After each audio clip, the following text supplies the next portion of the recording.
Hello sir, nhầm kênh. Chào mừng anh em đã đến với việc nhầm kênh. Chào mừng anh em đã nhầm kênh nhá. Tôi đổi cái mic này hơi bị gió một tí anh em ạ. Alo, alo. Mẹ mic này nghe trong nó mẹ mà hoành tráng anh em ạ. Hello, hello, hello mọi người. Này Genki nói giọng men vậy á? Không, Genki không có nói giọng men, Genki nói giọng BD. Vâng, chào mọi người ạ. Ô, ô với chả A. Mẹ cơn địa chấn vừa xảy ra sao anh em mẹ? Em phải đi hóng cơn địa chấn đi anh em. Xin lỗi nhưng đây là ông nào á? Để tôi đổi thành Huy Bẹn để mọi người khỏi không hỏi tôi là ai.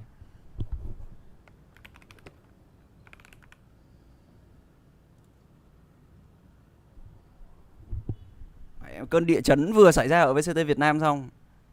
Trời ơi. Chào mọi người nhé, hôm nay tôi thay chị Hồng Anh và anh Cong Anh tôi sẽ WatchParty. WatchParty fancy anh em ạ. Từ từ xóa bớt mấy cái này cái.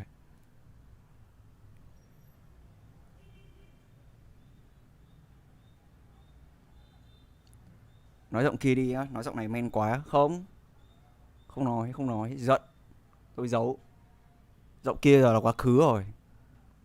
Anh em nào nhớ thì chịu thôi. Ai đây ạ? Anh em ơi cho tôi hỏi là title stream đã được đổi thành WatchParty with Huy Bẹn chưa? Để tôi ghim cái tin nhắn tôi là Huy Bẹn vào.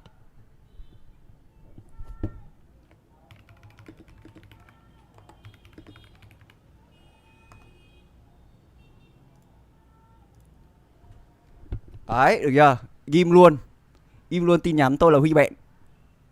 Giọng kia nghe hay mà á? Không, giọng kia không hay. Giọng kia cũ rồi.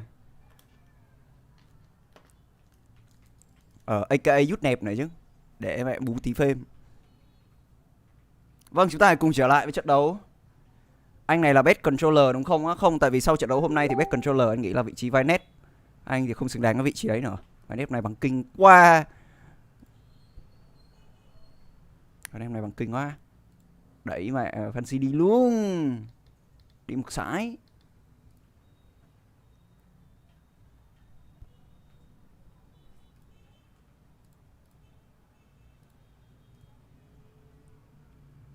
SEA Games layer ngay.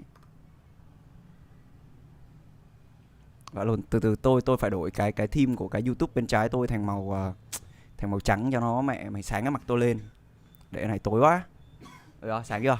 Mặt tôi bắt đầu sáng rồi anh em. Đấy, mẹ như này nó mới ấy.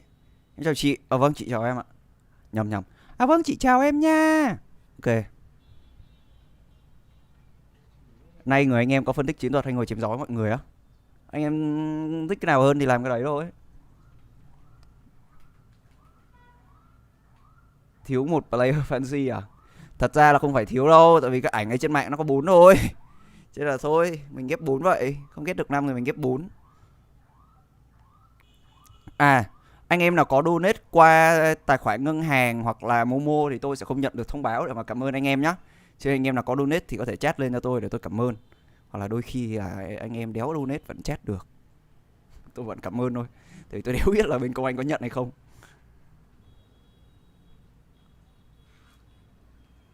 Vâng, anh em xem stream mình nhớ cho xin một like và subscribe nhá. Anh nào chưa subscribe có thể subscribe, anh em nào có gọi là dư giả về tài chính thì có thể bấm vào đăng ký hội viên.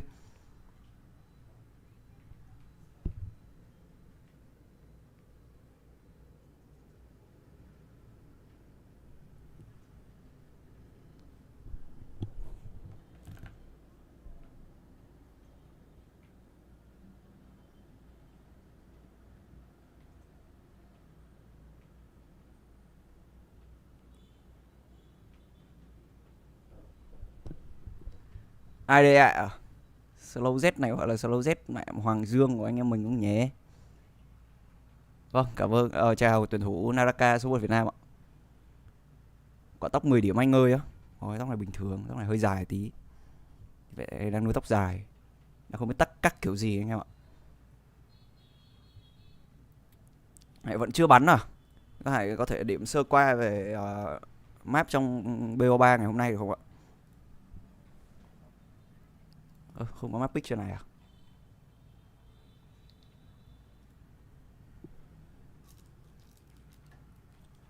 Tranh thủ chưa vào trận hát một bài được không á? Từ từ để test coi có auto tune không nhỉ? Có auto tune không ta? Filter đâu nhỉ? Cái này nó không có cái filter cho cái mic ta. Edit filter. Đây.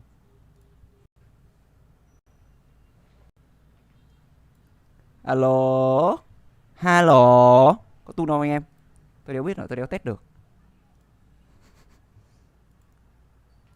Ôi, tắt.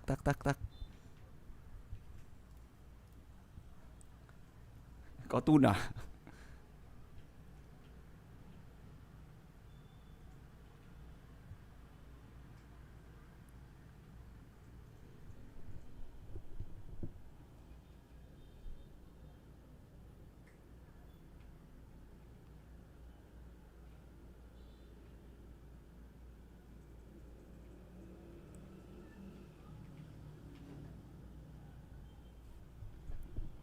Nay thì chúng ta sẽ ngồi nói chuyện trên trời dưới đất. Hôm nay thì hình như theo như nãy Công Anh có gọi là nói thì hôm nay sẽ có map Accent. Và map Accent sẽ có bất ngờ. Anh em sẽ cùng đón chờ nhá. Không biết là map mấy.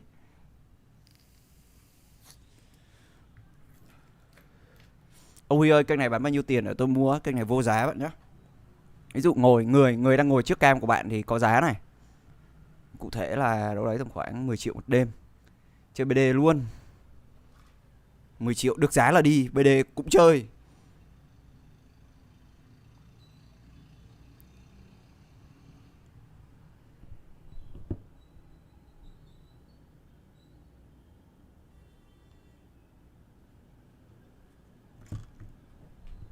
Tầm này nghèo lắm rồi.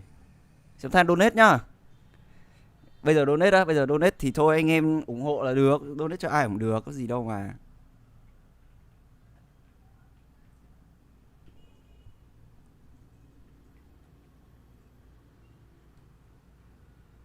Hôm nay anh có định lên kèo nào á?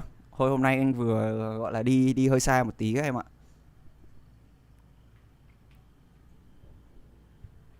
Từ từ đợi tí tôi dỗ người yêu tôi cái.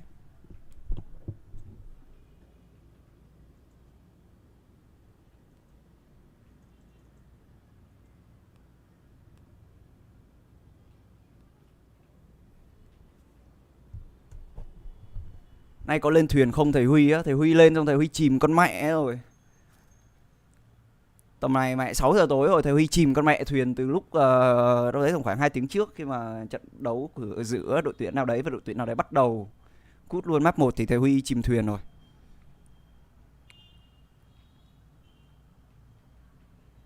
Cái gì đấy, gọi voi nhìn đụt ạ. Chịu ấy. Chịu. Cháu chịu các chú.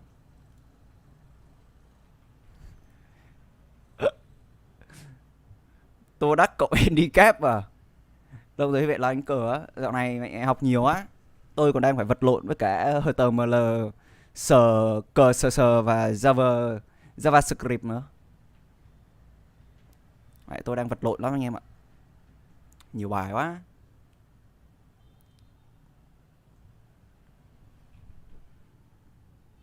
Mẹ để cái khung chat bên này mình phải ngước ở đây. Theo phần này là anh á. Thật ra cái môn đấy của anh là nó là tất cả đều hiểu. Môn đấy của anh em phải học HTML, CSS và JavaScript trong vòng 3 tuần. Mỗi tuần anh học một ngôn ngữ mới rồi anh thi. Đi mẹ mà anh thi ông thầy cho đề đúng quả mẹ mày ấy lại cái giao diện của Remit luôn, đéo hiểu. Mẹ mày đơ như lồn gì nữa đây.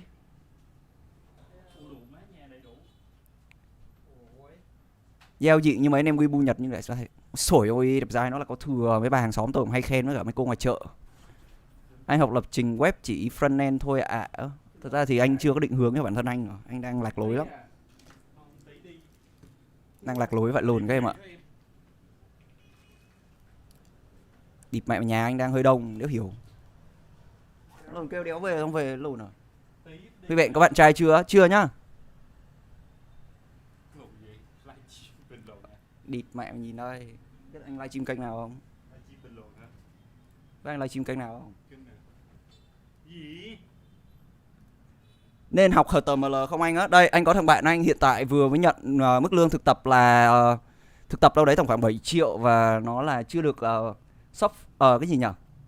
Freshman, cho nên là nó sẽ đưa tư vấn cho em nhá. Đại lập trình duyên cho hỏi là có nên học HTML không ạ? Kêu nó có. Học kỹ vô à? Rồi cảm ơn nhá. Cái đó phải kỹ à? Rồi bạn anh thì kêu là nên học em nhá, và học kỹ vào. Tại vì mẹ ngành frontend nó thoái con mẹ mày chào rồi em ạ. Đéo ai cũng đi học frontend hết. Cho nên là em đéo kỹ thì em mày dễ cút lắm.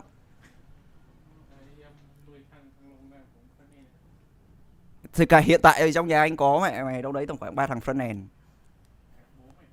Backend rồi à? Đấy thấy không? Thằng bạn anh đây một minh chứng sống. Học frontend xong địt mẹ cút không tìm được việc, cho nên là học backend luôn. Huy Bẹn sinh năm bao nhiêu thế á? Mình sinh năm 2001 nhá. Năm nay mình 22 tuổi.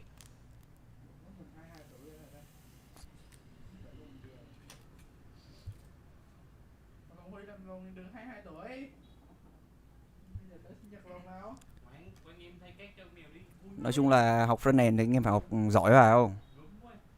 Địt mẹ mày đây nhá, minh chứng. Anh đang làm nghề gì á? Hiện tại anh đang là sinh viên em ạ. Anh chưa ra trường. Đây, minh chứng cho anh em về vấn đề về số người học frontend nhá, anh em vào F8 này. Không quảng cáo nhá, anh em vào cái HTML với CSS này, em nhìn số người học này và những cái gọi là ngôn ngữ khác, ví dụ như là backend, C++ này. Đấy, thì anh em có thể thấy số lượng anh em phải chọi là nó nhiều vãi lồn rồi, cho nên là phải giỏi. Tin chuẩn. Thoái chào anh em ơi, chuẩn luôn. Tầm này lại còn mẹ mày chat GPT với cả các thứ nữa. Hỏng luôn đấy. Nhà anh thì có 2 thằng trước cũng mẹ gọi là đua đòi frontend, xong bây giờ đông quá rồi nên chuyển sang làm backend.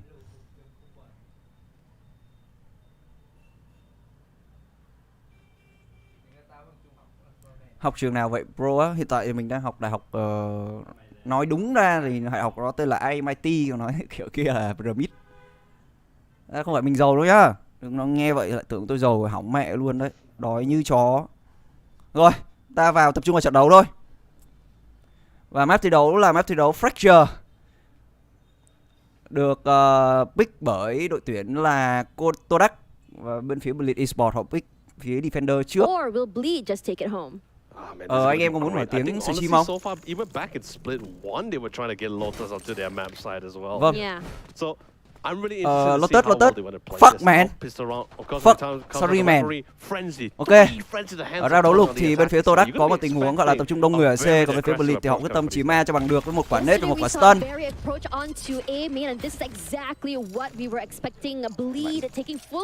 Và Bleed đã chiếm được A.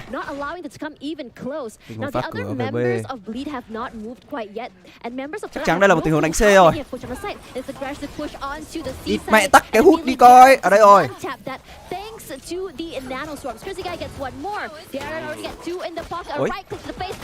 Ôi, 3v2. Bom vẫn chưa được đặt cho DyAC. Akura có được mạng của Nep đưa về tình huống là 2vs2. Hai người đến từ vị trí của Waterfall. Không ai ở CT cả. Akuda nằm xuống, Z nằm xuống và đem về đó đắng mục đầu tiên dành cho vị trí của Bleed Esports. Và rồi anh em có bị nghe giọng mấy thằng ngu không? Mấy thằng ngu bạn anh ở đằng sau anh em có bị nghe không? Xin lỗi tôi vừa chửi nó rồi.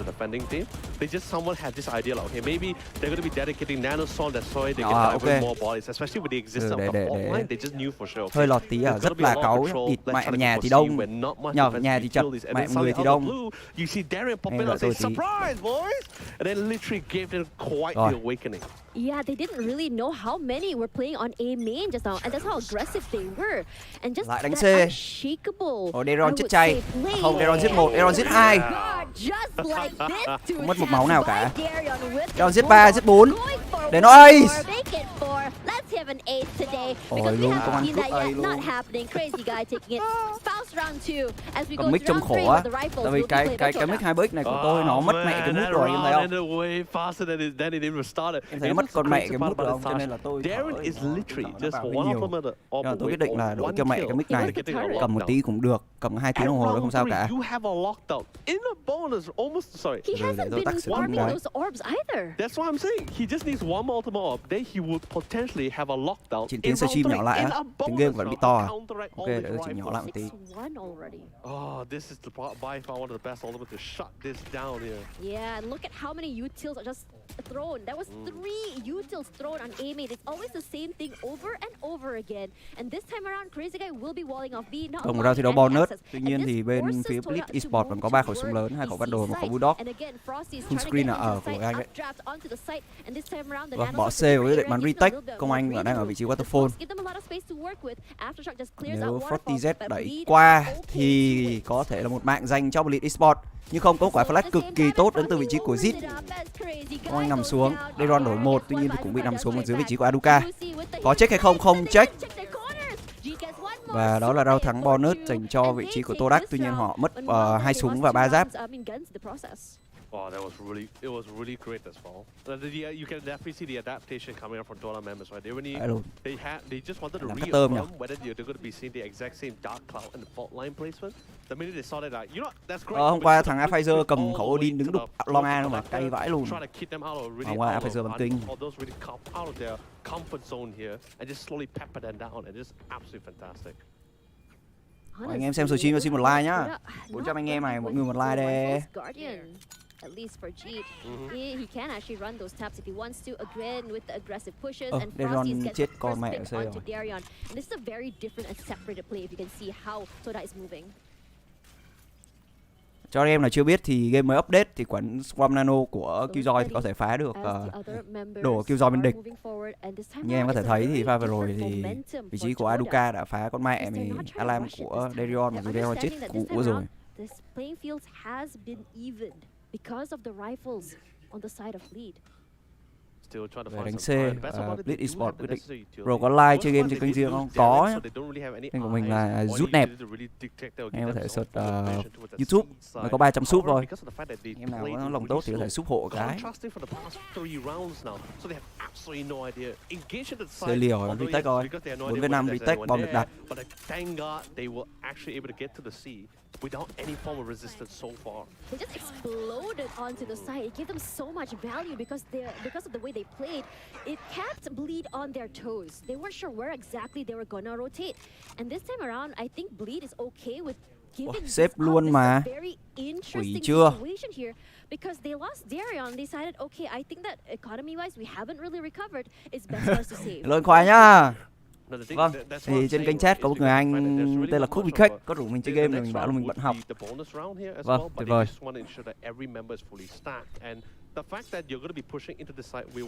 Đây, tình huống sếp nên không gì để nói nên tôi sẽ phép uống miếng nước. Anh em nào đây có chi mình nhớ uống 2 lít nước một ngày nhá.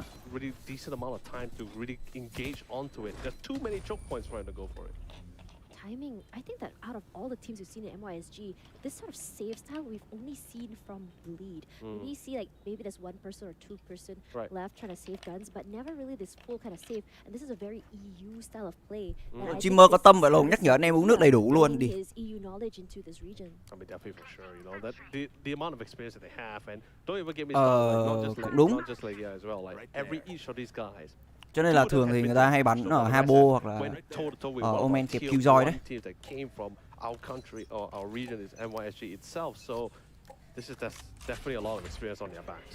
And I think for Bleed it's very important for them to chain as many rounds. Đẩy B, hợp lý, giết một, bỏ luôn. Anh có phải là người hôm trước cần Viper đu dây, chính xác chính là anh đấy. Thay luôn rồi, chứ không phải thay tạm nữa, tại vì ZH bận đi học, không có thời gian chơi full time ấy. Cho nên là quyết định thay. ZH bắn kinh mà, ZH bắn kinh vãi luôn. Vãi luôn, tóc mình mẹ như cái đầu người ấy, anh em đợi mình tí. They just couldn't find any point of entry. It's going to be a very costly one, especially they did keep track on body count. they saw 2 members, possibly a third, they'll be like, yeah, you know what, that's going to be a kill zone for them. We need to go to an area where we can have a little bit more better angles, can at least have more better peaks here. Whether is it dry picking or not, it's still a more better odds compared to just charging out that B. My God. But you saw how many utils were already used by Sube. He Như tài tử người Hàn à thôi. line to use, and again just gonna concuss through. He rushes forward immediately. Scary đổi 1, Scary đổi 2 không. Scary chết. Nép cũng không đổi được ai đâu, tình huống là 2 vs 2 nhưng mà Frosty Z yếu máu. crazyguy đổi 1, crazyguy có 1. Cuối 1 máu. Quá dễ cho Bleed. And Bleed looking to chain as many rounds if they can. Oh, the timing is impeccable. The timing was impeccable as well because they literally just straight up spotted. They spotted the dark cloud, and the thing is, the pressures to really start to pile out on Sube's mind and the rest of the squad. He just said, you know what, hey, dark cloud comes in, let's just try to get to that back of that side and do this flanking maneuver. So that timing with that fault line, whether is it intentional or just for prerequisite or pre-settings, right? It's such a well-placed timing. Honestly, I'm really liking the fact that even though they do some rounds, Bleed is still doing the same thing over and over. That control of A main rubble, but this time around, they're not going to get it because of how explosive Toad decided to play. They had blades, they had utils, and decided, okay, let's try and give up that space. Dạ, khỏi đi anh, Don't cảm use xúc the anh utils so very early. Immediately, map đấu đầu tiên này anh vẫn cổ vũ Fancy rất nhiệt tình. Nhưng mà sau khi thua map đầu tiên rồi thì con team anh nó gọi là theo pate em ạ.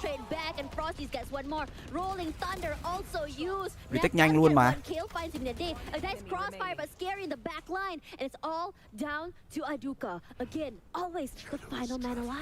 Chắc chắn là thi đấu thứ tư dành cho League Esports rồi. Không có cách nào mà tôi đã có thể thắng đấu này cả. Quá dễ cho League Esports. The best part I also love. 3.5 sáng trưng. 3.5 là bọn kia phải lên, mẹ mày lên 10 mới chết mà. Ui, sáng trưng, yên tâm, thở đều, thở khỏe anh em ơi. Just really try to gamble that out. Honestly, I'm really quite surprised I haven't seen anyone really picking up that Odin because just from that A angle, that very specific corner, with that Odin alone, you just spray it out. Doesn't matter how many utilities, dark cloud or fault line. 500 anh em cho mọi người cho mình xin một like nhá. Exactly, and you will chạy actually KPI keep cái. anyone from aggressively pushing from that position alone. It's true, and look at all these utils used forward there. You saw some utils Đẩy push C. on to A, but it was only one. Just Một mạng dành cho vị trí của chưa có ai cả. Takes up that space, allows him to reposition. Also puts Kale in a very interesting position, thinking there's no one on that side. Tôi biết gì đâu, tôi cá với bạn tôi 2 bát cơm. Ông cờ bạc anh em nhá.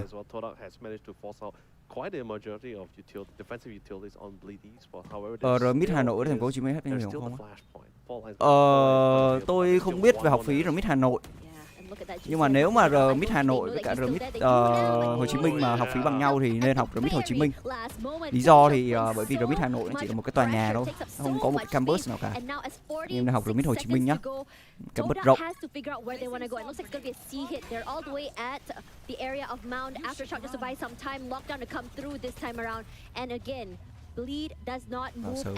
Vào sớm thằng đấy roi giết hết. Biết ngay mà. Có anti Killjoy nhưng mà không đợi. They disrespected that lockdown and it worked out so well in their favor. Darian went in with the biggest brain in the world. Đúng, RMIT Hồ Chí Minh có gọi là ký túc xá riêng. Giá hình như rẻ nhất tôi nhớ không nhầm là đâu đấy tầm khoảng 8 triệu. Nhưng mà 8 triệu là ở ghép nhá. Còn chưa phải một mình một phòng nhá.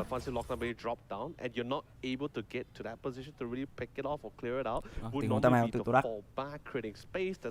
Đâu, bây giờ trong lúc time out thì mình sẽ đi search giá ký túc xá RMIT nhá. But Darren just says that, you know, this is the timing they will push in. Although yes, there is a chance where they won't push it at that timing as well, but he just took the chance and he just paid massive dividends out of that. I'm seeing very interesting smoke plays as well. Moving around the smoke because it is a curve. And when you come giá đâu ta? Room Room fee. Nếu mà các bạn ở cái gì mẹ giá đâu? À đây. Single unit thì một tuần là một semester 15 tuần là 39 triệu. Được chưa? Giá rẻ nhất tôi xem là 8 triệu đây. Twin bed có nghĩa là ở 2 giường ấy, nghĩa là bạn phải ghép nữa mới có giá 8 triệu. Còn hiện tại thì nhà mình đang ở là mày 7 triệu rưỡi, mình chia 4 ra có 1,8 triệu thôi anh em ạ. Nghèo như đĩ. Giàu có gì đâu. You can, and it's pretty strategic as well at the same time. Makes it longer. Yeah. Gives us a lot of time to talk to each other, you know? Right? And look at the. Tôi có đang ở trong cái trúc xá remix cho anh em. The bonus round as well. Oh yeah. So really need to try to plan out. Wow. Kind of very different. Tháng 10 triệu chứ nhiêu à? Ok bạn ơi. Bao nhiêu mét vuông á? Trên đấy không chưa thấy ghi. Cầm cái mic hề vậy á, tại vì không có cái gọi là cái am để cầm cái mic á, để mình thuê bạn mình đứng đây cầm mic hộ mình á. Giá tiền, một cái am chạy bằng cơm.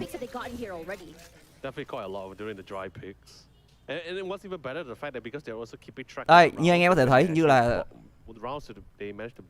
thật, phải luôn có 10 triệu một tháng chứ nhiêu 10 triệu là anh em thuê được Vinhome rồi đấy. Là ít nhiều thì mẹ mấy chung cư xịn quanh quận 7 cũng giá đấy. Gần khu Trung Sơn là Jared có vẻ biết khu Trung Sơn này. Biết chơi này.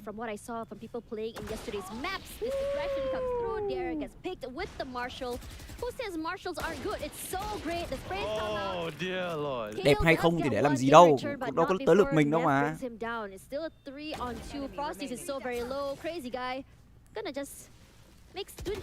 Ôi, thấy em dính chưa? Giết 4 luôn.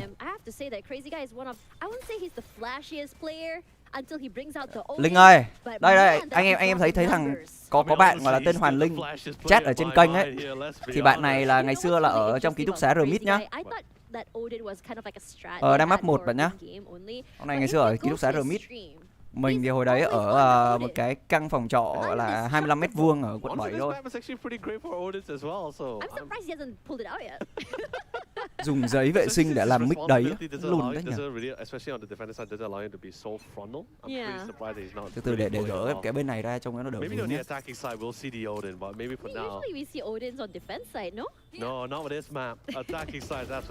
Phải luôn, thầy bay rồi.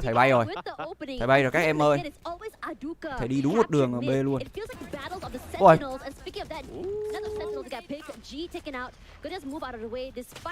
Phải luôn, phòng trọ đợt đấy mình thuê có 3,8 triệu một tháng thôi anh em.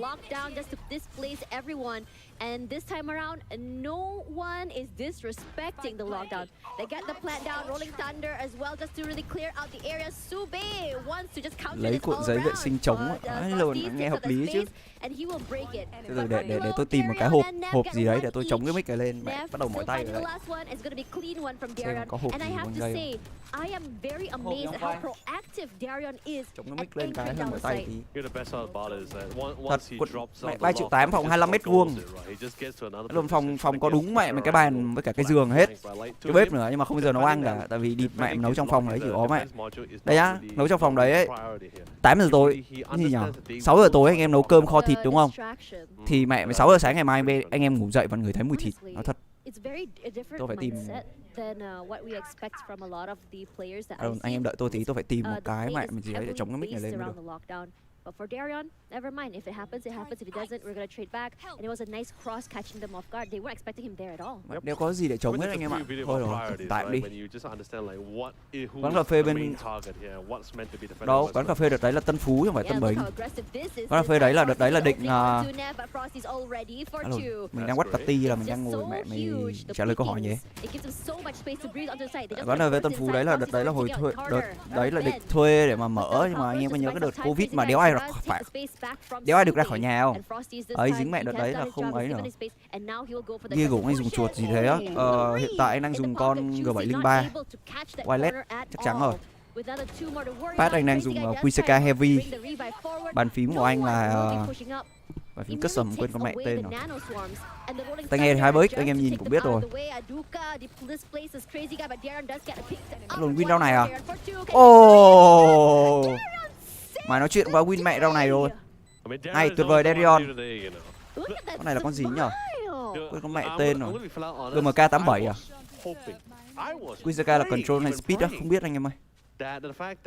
Vừa rồi tôi không xem, mẹ bật trả lời câu hỏi quá. Nhưng mà mẹ nó đấy luôn. WatchParty này thật tuyệt vời. Huy Bẹn, em trai Huy Hồ à? Cháu trai Huy fan luôn được chưa?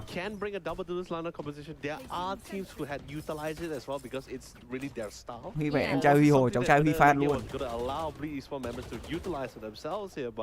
I guess not, you know, gotta be a little bit more proactive in this way. Yeah, but it allows Daryl so much room to breathe because a lot of responsibility is off his shoulders. He's just allowed to play around his area. And the thing Thế giờ có cà phê á? Không, không có, chỉ có một quán duy nhất ở trên Buôn Mê thôi. But Daryl's just showing the same sort of aggression as an anchor, and that's the beauty of having the duelist move to a different role. Cộng đồng Valorant này quá nhiều Huy. But at least this fight, at least they got the blade stop in hand. Yeah, look at the updraft inside. Frosty is quick. Ôi, mẹ giao cuối mà, đỏ chưa? Giải gì đấy á? Giải này là giải VCT vòng bảng của Singapore anh em. Ồn kia mẹ mày. Chú ấy dùng cảm vãi luôn, vẫn đắc được bom mà. Rồi đặt bom vào thành công rồi, có tiền.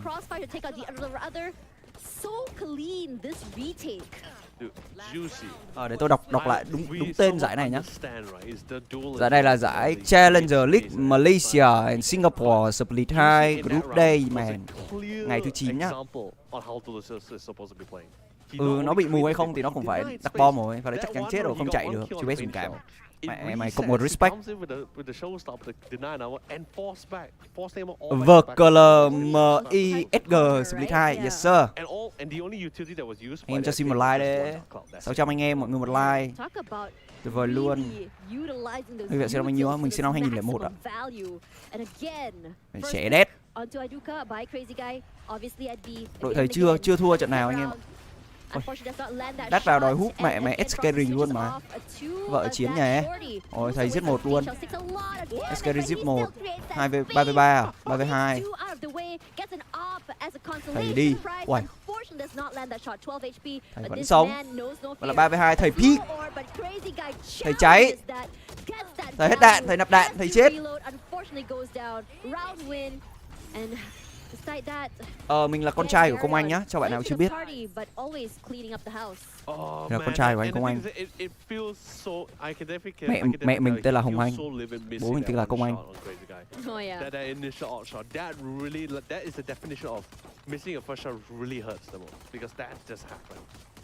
Ông có biết setup cái gì hấp không á? Cắm vào xài thôi. Tôi có setup gì không? Tôi không setup gì cả.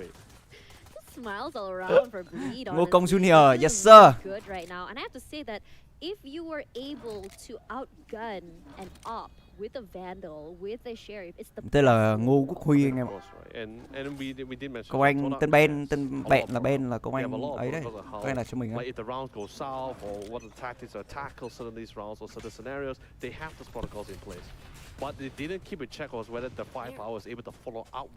Tôi phải ngó qua giải Việt Nam một tí tại vì máu tôi nằm trong đấy. Ôi rồi. Phải là Suka tuyển thủ SEA Games vừa thắng đội tuyển Fancy United có tài trợ không ạ?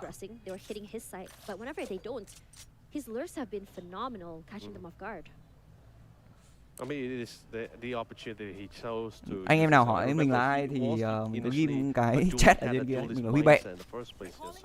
Having that mindset and experience, he just figure out, you know what, the fastest way to end the round is just to remove variables here. And then what a way to really hurt it as you try to flank from the backside. Va luôn, tầm này Fancy va luôn. Đùa chứ tôi fanboy Fancy, anh em đừng đụng Fancy rành đấy. Cảnh ác luôn. Again, clears out at least the front part of the site. Aduka playing very aggressively, does go down eventually. Good trade, very quick, but this time Juicy from the back line rushes up forward, wants to clear hello out. Mọi người, hello anh em, hello Đăng. Rồi giao lục ở xong mẹ game này rồi. Bắt lồn này ông nào trừ 3.5 còn ngồi thở ạ. Đúng rồi em ơi. Suka thuộc đội tuyển 3T không có tài trợ, vừa thắng đội tuyển Fancy có tài trợ đầy đủ Game and House tập ngày 8 tiếng đấy em ạ. Ngày đâu 8 tiếng mày. Hello anh Luân. Trừ 3,5 xin chết luôn. Đâu có Suka nhá. Cái gì? Sự thật đúng không? Bây giờ anh em có công nhận là sự thật không? Bate không tài trợ, vừa chiến thắng đúng không? Vừa thắng xong đội tuyển Fancy Esports. Đúng chưa? Tập ngày 8 tiếng đúng chưa? Thề không bao giờ nhá. Đây nhá, tôi ngủ dậy, tôi bấm vào Valorant nhá, đã thấy Fancy custom rồi. Đã thấy Fancy ngồi custom rồi. Đôi khi nhá, giữa đêm tôi đang ngủ tôi giật mình dậy nhá, bật Valorant lên vẫn thấy Fancy ngồi custom luôn, nó thật. And they can't do anything with just pistols, they can't. Yeah, Ice Wall is such a pain to break, especially a pistol round. And this time around, it's gonna be a force buy from the side of Toda. I'm still pretty sad. No Odin buy so far. Yeah, I'm disappointed. BenQ mua luôn. I'm so sad. Trận này mà thắng được thì chỉ có thể là Fierce thôi. 2-11. I saw bleed in the name. I'm like, yo, I'm expecting Odins. I see Lotus. I'm like, yeah, we're gonna be seeing some We'll see it later. Ascent, perhaps. We're just 2 maps away. Hôm nay mẹ mình có việc bận cho nên không stream được, nên mình stream hộ nhé. Mẹ Zenki của mình. I'm liking this change of pace, honestly. This really displaces Toda, but look at where the other two members of Toda are. They're trying to go for that rotate a little bit too slow on timing, and now they're just left all the way in the backline. Chẳng biết mid đẩy rồi. Ôi, dẻo chưa? Nhưng mà vẫn chết.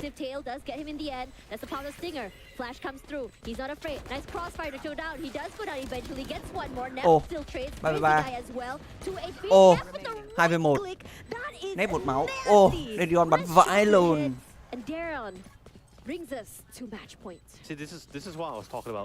Hết rồi, hết tiền. Xong map này rồi, 13-2. Trừ 3.5 húp. Bạn nghĩ sao về kèo ma cực quỷ của The Madman với 2k hôm trước á? Đây nhá, tôi nốt game này tôi sẽ nói về trận đấu đấy nhá. Nốt game này tôi sẽ nói về trận đấu The Madman và 2k nhá. Trận đấu đấy thì nó gọi là vãi lùn luôn, tôi nói thật. Team này team tay to mà, cả Juicy với cả Darion nữa. Hai thằng tay đều to.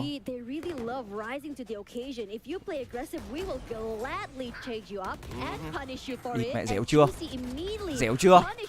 Hết rồi, 13-2.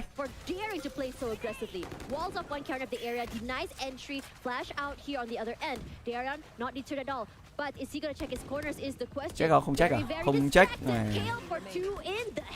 Ân cả ti nép này. Trừ 10.5 luôn à? Đánh cả trừ 10.5 là bản đấy, đủ bản luôn đấy. Thật. Đánh được trừ 10.5 là bản lĩnh luôn.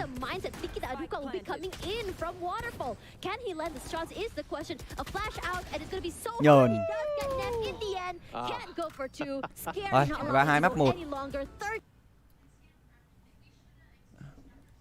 Đây nhá, tôi cho anh em xem lại trận đấu The Madman với cả 2k nhá. Việt Nam đúng không?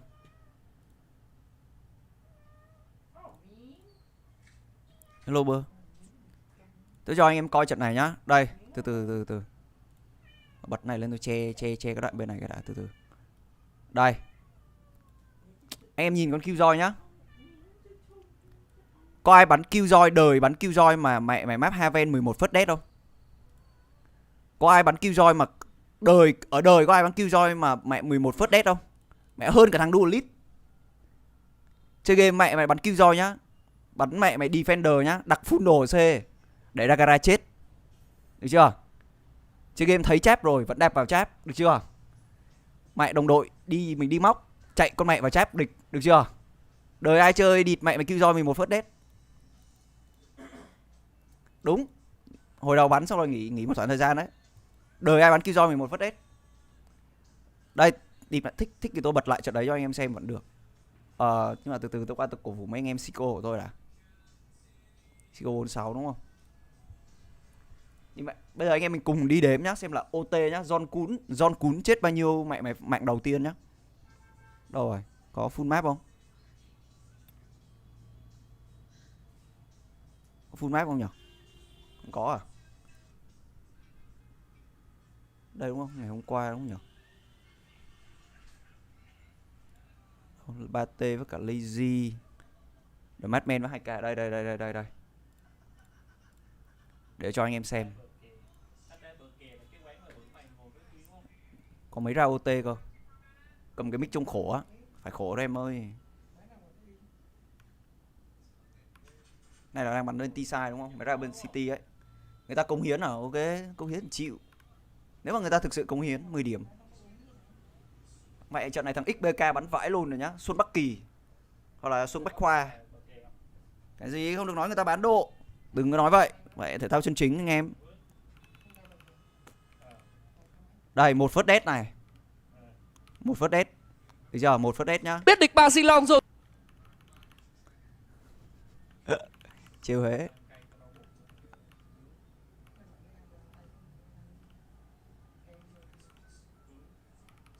Lại chết này, lại chết này. Nhìn bắn kill roi này. Có 2 nết nhá. Bật 1 nết. À không, cái này giết 1, ok. Có cái round địt mẹ mày. Theo chân chính. Cả thằng dẹt này luôn. Chơi game này. Đấy, đẩy vào smoke chết. Vào B chưa clear được cái lùn gì hết, hiểu không? Bình thường nếu mà anh em bắn dẹt đúng không? Em vào B thì anh em sẽ đứng ở trên này, anh em kê hộ đồng đội một cái link nào đấy đúng không? Không, tôi bắn dẹt, tôi vào B xong tôi chạy con mẹ vào smoke ceiling tôi chết. Được chưa ạ?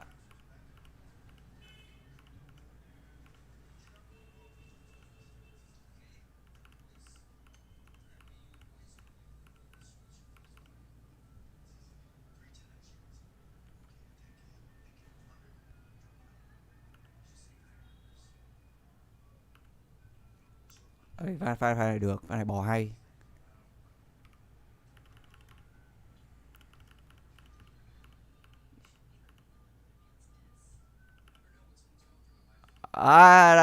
Đây.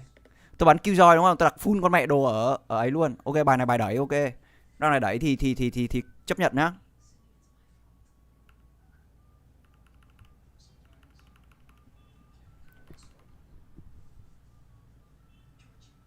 Đây. Mày dẹt này, giết 1 ở B nhá. Giết 1, làm gì? Bình thường round này tôi hỏi anh em nhá, một người chơi bình thường họ sẽ làm gì? Giữ lại trong B đúng không? Hoặc là đắt về backside hoặc là lùi về đúng không? Giữ lợi thế đúng không? Không, tôi đắt con mẹ và Zerling tôi chạy này. Ôi, chạy như được mùa đi con mẹ mày đéo hiểu. Tôi chạy như được mùa luôn. Tôi chơi game mẹ vãi luôn. Tôi đắt con mẹ và Zerling sao tôi chạy như được mùa vậy đấy. Bắn như bắn rank. Đây. Tôi bắn Killjoy hiểu không? OT. Tôi đặt đúng một cái turret thôi. Tôi đặt đúng một cái turret ở mẹ mày gara thôi. Rồi tôi làm gì à? Tôi chạy con mẹ ra gara tôi chết.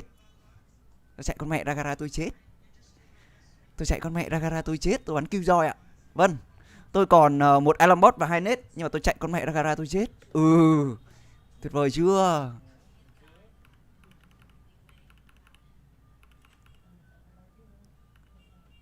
Đây. À không, rau này đi móc đúng không? Ok, bình thường. Ách chưa? Ngồi đây, bây giờ mình chỉ phân tích thôi đúng không? Bây giờ mình chỉ phân tích thôi. Còn anh em muốn suy luận như nào thì nghỉ. Đây, tiếp tục. Tôi bắn kill rồi. À không, đồng đội tôi đẩy đúng không? Ok, đồng đội tôi đẩy thì ok thôi. Ok, tôi giết 1 này.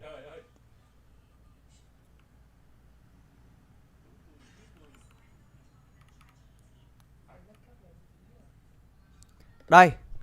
Tình huống này đúng không? Tình huống này là thằng đi móc giết 1 rồi đúng không? Lộ rồi đúng không? Nếu là anh em sẽ làm gì? Em sẽ đợi những thằng City ra hút đạn đúng không? Để mà lo móc được đúng không? Không, tôi chạy như được mùa luôn, tôi chạy. Ui. Đi mẹ mày 4 City còn chưa ra, 3 City còn chưa ra nhá. 3 City còn chưa ra được. 3 City còn chưa ra được, nhưng mà thằng đi móc lại phải chạy trước để làm cái gì cơ? Trong khi nó chỉ cần không chết thôi là bọn kia địt mẹ mày có một cái áp lực vô hình rồi hiểu không? Là địt con mẹ nếu biết thằng móc nó đâu rồi. Nó chỉ cần trốn thôi, không phải làm gì hết luôn đấy. Nhưng mà bố mày ra bố mày chết trước. Đồng đội tao còn chưa ra được. Địt mẹ đấy hiểu ai chơi game đuổi nó sao ấy.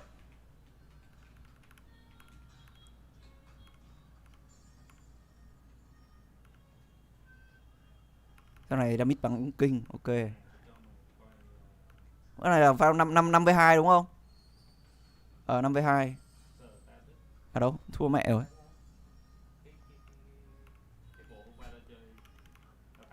Đây. Tôi lại đặt full đồ ở C được chưa? Tôi là Killjoy đặt full có mẹ đồ C luôn, 1 turret, 1 alarm bot, 2 nano luôn được chưa? Tôi làm gì ạ? Tôi lại đi đẩy gara. Tôi lại chết. Tôi lại đẩy gara và tôi lại chết. Tôi đặt full con mẹ đồ ở C luôn. Sao tôi đi ra tôi đẩy gara? Con mẹ mày. Chơi game mày.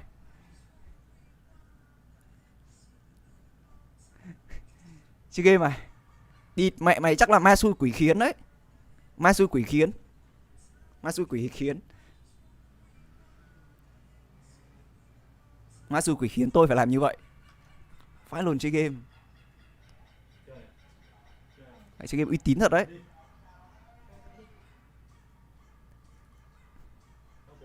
Mày diễn viên tồi, gọi là diễn viên tồi đấy anh em. Gọi là một diễn viên tồi đấy.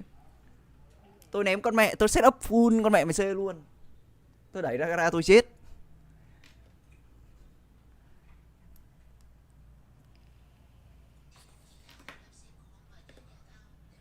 Có kêu là trận đấy tôi chớ, nó không nghĩ được gì hết. Nhưng mà tôi nghĩ là anh em nào ở đây cũng đã từng chớ rồi đúng không? Tâm lý của một thằng chớ ấy là nó sẽ đéo dám bắn nhau. Nó sẽ đéo bao giờ địt mẹ mày dám cương hay là dám bắn nhau. Nó chỉ gọi là chờ đồng đội retake hoặc là kiểu thế thôi. Nhưng mà không, tôi địt mẹ mày tôi cứ đẩy thôi. Tôi bắn Killjoy ở bên Defender mà tôi cứ thích đẩy thôi. Nói chung là một diễn viên tồi thôi. Tôi bắt được một diễn viên tồi. Tâm lý của mấy thằng chớ ấy là kê. Nó sẽ ngồi nó trốn hiểu không? Mà đã thế một thằng Killjoy mà chớ ấy là nó sẽ đứng đâu? Đứng ở backside này. Đứng ở những chỗ như thế này này. Nó đặt đúng một đồ, nó đặt counter red nhìn gara, nó đặt alarm bot ở đây. Sau rồi nó chỉ cần đợi địch vào nó bật nết thôi. Nó có thể không bắn nhau cũng được, nó bắn nhau thua cũng được. Nhưng mà nó sẽ đéo bao giờ đi đẩy. Đi mày. Thế thôi. Thế tôi phân tích thế thôi, còn anh em muốn nghĩ gì anh em nghĩ. Được chưa? Còn tôi thì tôi đặt mẹ full đồ mà tôi đi đẩy gara. Tuyệt vời lắm tôi ạ. 11 first death, tuyệt vời luôn.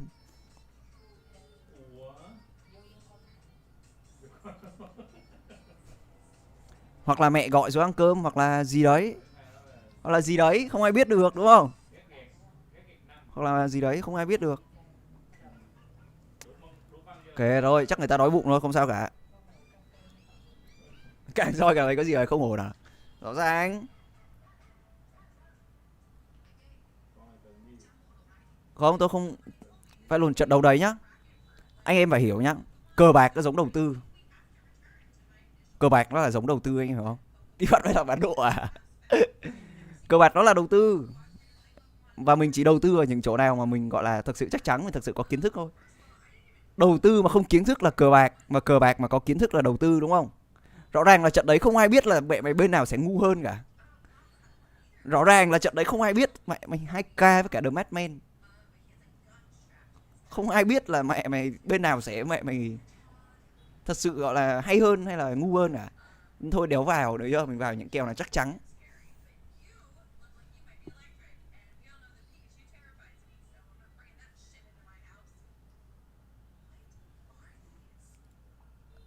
Anh đầu tư vào Fancy. Chuẩn. Anh đầu tư vào Fancy. Tôi nhận, tôi đầu tư vào Fancy, cảm ơn ạ.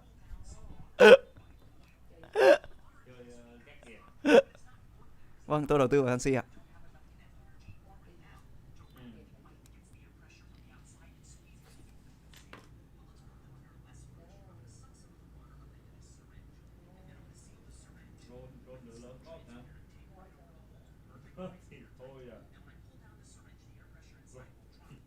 Không xin webpage hay là gì thế này nhá.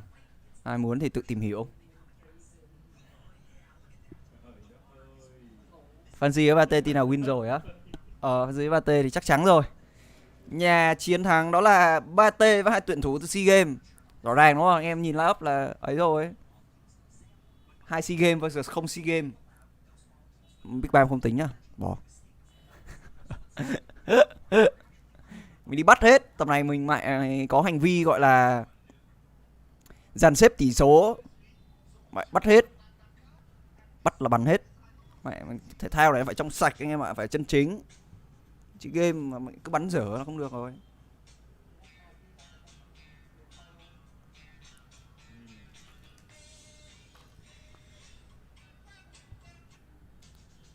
Có nên tin vào Blitz không? Vậy luôn, bạn vào coi kênh của Công Anh xong bạn hỏi là có nên tin hay không ạ? Phải tin bạn ơi. Phải tin.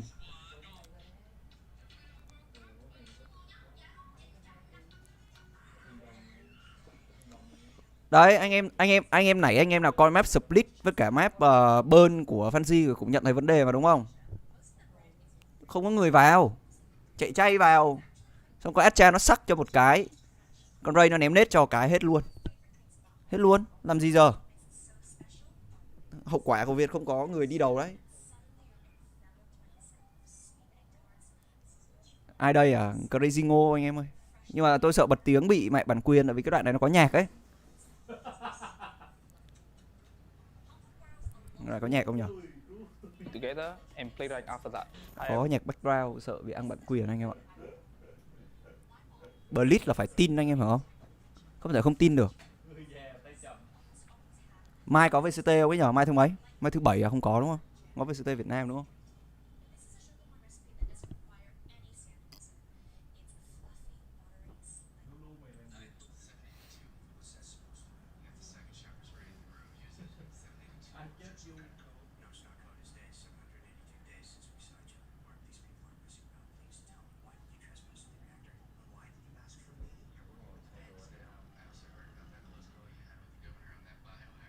Đêm nay có gì nhở? VLR.gg. Phải lột bấm VL mà ra VLXX thì đi. Ui, VLXX. Lồn. Quên nhờ, trong lúc chờ mình được WatchParty Việt Nam mà. Nãy Huy có vào Fancy không á? Anh nhìn mặt em xem có vào không?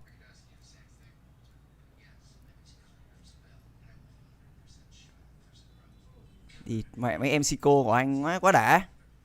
Tự hào với các em Sico ạ. Anh tự hào với các em rất nhiều Sico ơi. Tuyệt vời, không bao giờ làm anh thất vọng.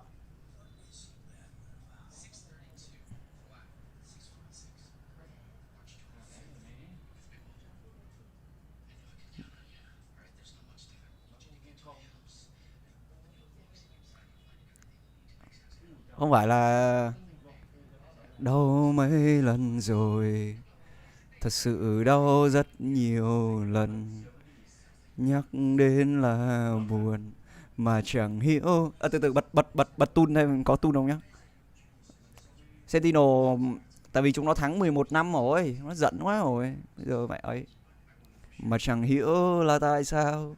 Bài đấy tông gì nhở? Để sơ tông bài đấy. Anh tự do nhưng cô đơn. Tông. Để chỉnh auto tune.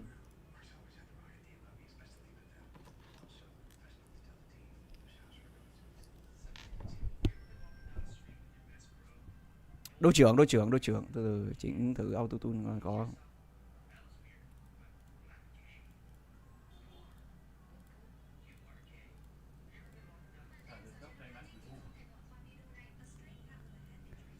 C major.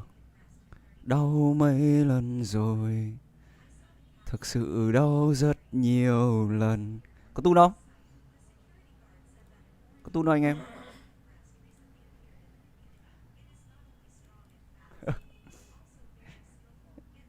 Không có tune á? Ơ kìa, sao lại không có tune nhở? Không lên à? Tune này chạy bằng cơm à? Đi, con mẹ không có tune rồi. Phải chỉnh 100%. Cái kia là humanize mà. Đúng nhở? Kia là human mà. Rồi, từ. Filter à? Edit filter. Add mẹ mày VST plugin. Đây, ôi địt mẹ, bạn này trông chuyên nghiệp hơn hẳn này. Đau mấy lần rồi, thực sự đau rất nhiều lần. Có tu đâu? Có tu đâu? Có tu đâu? Alo. Có tu đâu? Cười vậy luôn à? Không có tu, có tu đó. Alo, để mở lại stream.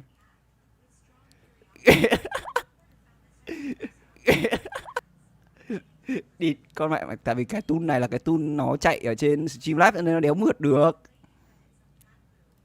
Nó lồn để tí mẹ. Ôi nhỉ.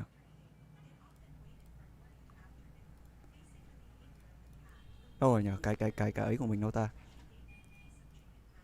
Ở đây Studio One. Hết mẹ hạn rồi sao ấy. Hết con mẹ period rồi.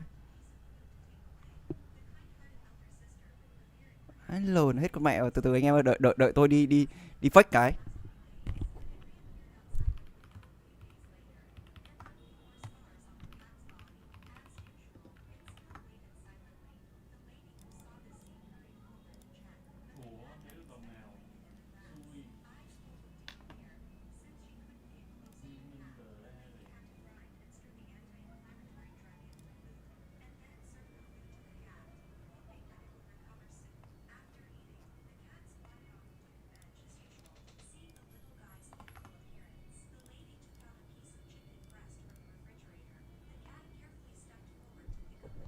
Mẹ mà cái chỗ đăng ký Studio One rồi nhở?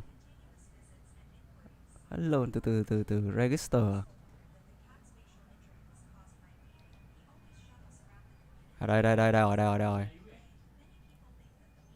Vãi lồn, tôi đóng tune hơi mượt vãi lồn luôn. Thật.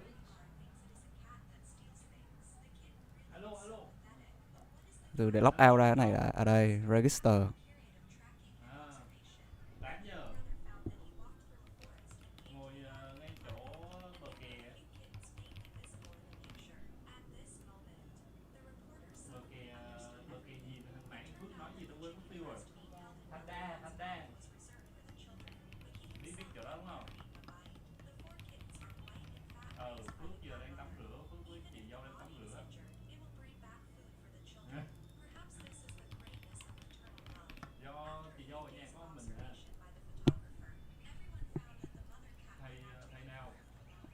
HD em Huy điểm G à? Ở đây rồi. Từ từ đấy.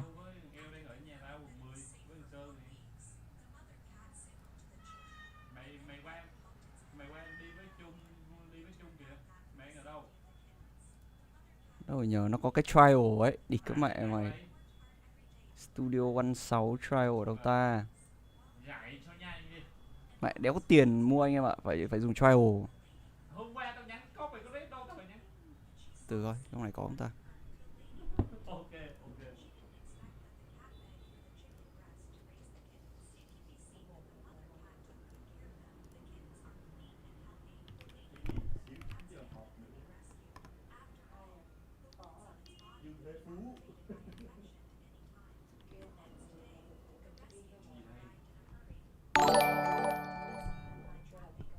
Cảm ơn anh em nào vừa đăng ký member nhé. Cảm ơn Duy Nguyễn, chào mừng Duy Nguyễn đến với Crazy Farm. Thanks man, appreciate it. Who are you guys á? Đầu tiên là tiếng Anh bị sai ngữ pháp này. Đùa ấy, không có ý gì đâu nhá.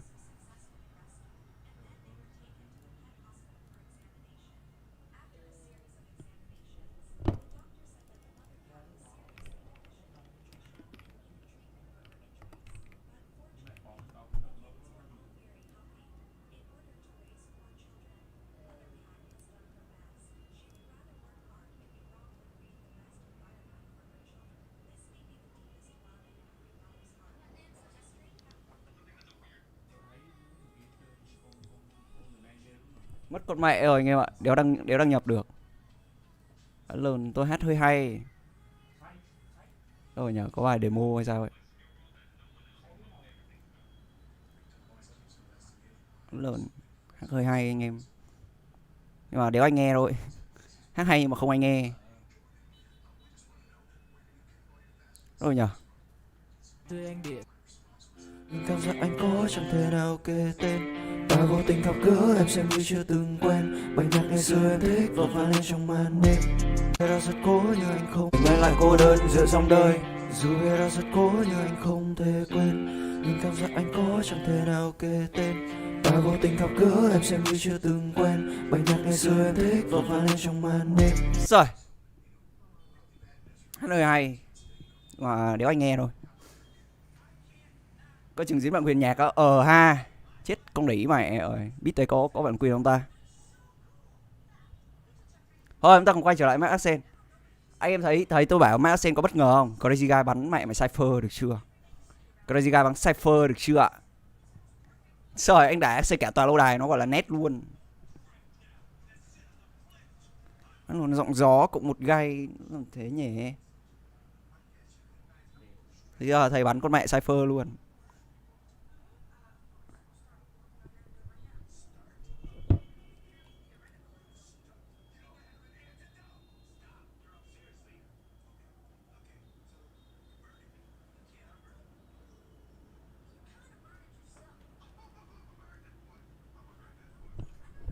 Tôi bảo rồi mà. Bất ngờ sẽ xảy ra ở map thi đấu Accent. Of all the friends, which one is your favorite?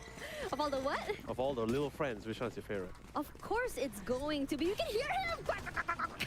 Sorry. He's gonna go for that plant. And here we go. Phải luôn, đây Ron Chun chưa đặt quả bom này. Usually the most safe, I would say, area to plant, the most default À, cũng một gậy à? Tổng will cũng be một taking gậy. him back. Gets Tôi nhạy two cảm vetoes quá, back. xin lỗi anh Actually, em the nhá. cooldown is pretty quick. It is gonna be 10-second cooldown for both. Regardless, Uầy, thầy giết con mẹ mày đôi luôn. Huge at catching out those two Bay plants lắm on rồi. the backside here. And it feels like at this point, Toda is being read like a book. Darion finds Aduka, Jeet and Sube one. Each Sube gets one more. And now it's been equalized. Sube, last man standing. They are playing inside of a smoke. It's gonna be a crossfire. Are you gonna jump down? Are you gonna look left or right? He's so very low. Hà Lộn nhảy xuống lại nhảy lên ạ. Chỗ nào? Uầy. But look at the two different Bất ngờ luôn chứ còn gì nữa. I'm so sorry about earlier. I got too excited about little bro. Mỏi lưng quá. But you see, that's such a beautiful thing, right? They just really blitz Ngã ra cắt đi. into the site itself. And it, like I said, this is the power of having a 6-man in your team, right?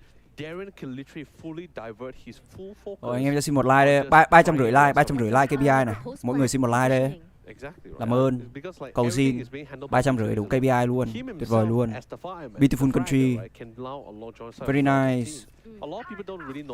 Đổi hết role mà. Nhấn 2 lần 2 nick nhá. Nhấn 2 lần một nick là hỏng luôn đấy.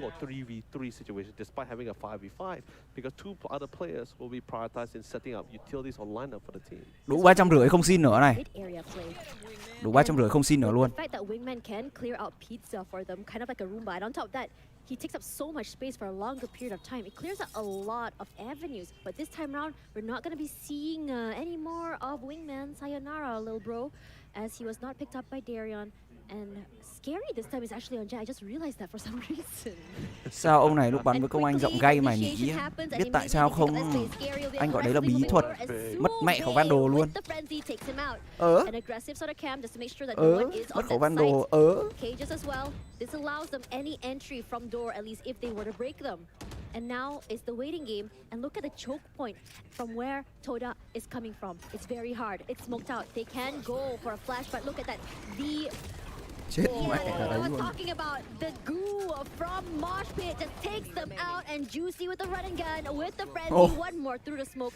And I have to say that was. Anh này là ai vậy? Tôi là Huy Bẹn. You cannot see Moshpit. You know the worst part about it as well is that they did see the Moshpit at the very last second. Yeah, before it blew up. But what's even worse because of the fact that they were trying to get out of the smoke as quickly as possible because their plan was to, which was what they were trying to do, which was group up, lại phải chỉnh lại tóc.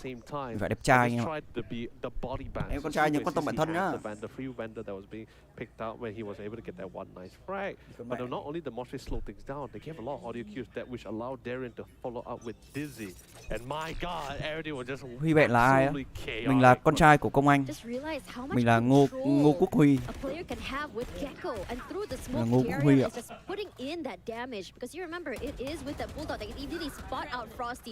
Mình là con trai của Công Anh và chị Hồng Anh nhé. Mẹ mình hôm nay bận một tí nên là mình stream hộ mẹ.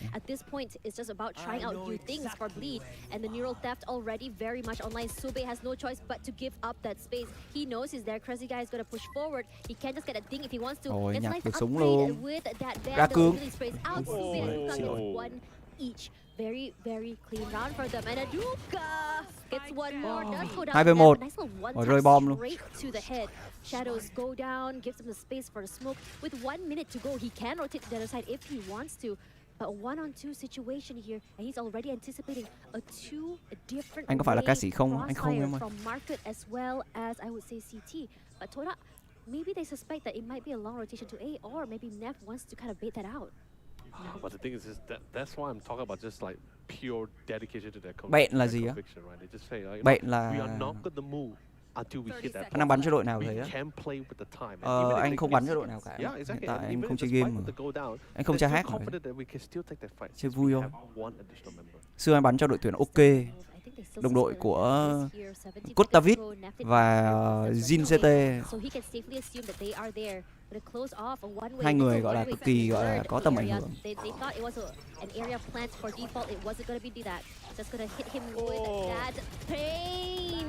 Nói chung là anh cũng không biết chơi game đâu, anh chỉ có mỗi trận thắng trước Severus thôi, không gì hết.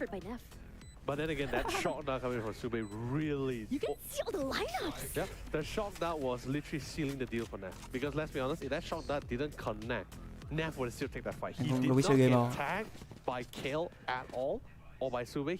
The damage just mainly came from the shock darts. So if he, especially since he wanted the fight against Sube, it would have been a 1v1 where he had 85 HP. Anh có livestream để cho hai tab để một view. Luôn vấn đề quan trọng livestream đâu phải là view đâu, livestream có hai chat thôi là được. Anh là ai thế á? Đây, ai không biết mình thì đây. Mình là người đã góp mặt trong trận thắng để đời của team OK với cả Severus anh em ạ.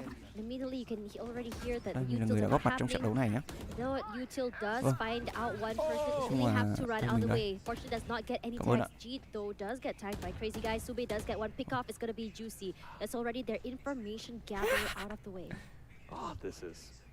Thích cái cách ăn này bú phê mà bú cả cái đấy của anh còn được đấy. Nghĩ là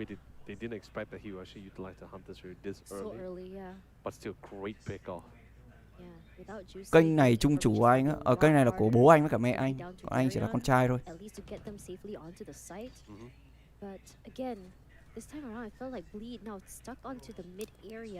I know that in terms of like gunfights or Angel's Bleed does have the upper hand in terms of firepower, but for Toda, they're not really sure how exactly to deal with his aggression. Nice reposition by Neff. Gives them a little bit of space to work with, especially if that smoke is a little bit more deep. Immediately gonna pop off that nano swarm, and Dizzy doesn't really get any value, but they do know that no one is there. They have half the site already in their control. Con mày, Darion ngây thơ vãi luôn ngồi nhặt. Great for those multi-frags, just waiting to move forward because they can't really see anyone inside. Thầy 1v4 này, nhìn nhá. Giết một City này. Mặt đấy. Sao trận này pick lại thế á?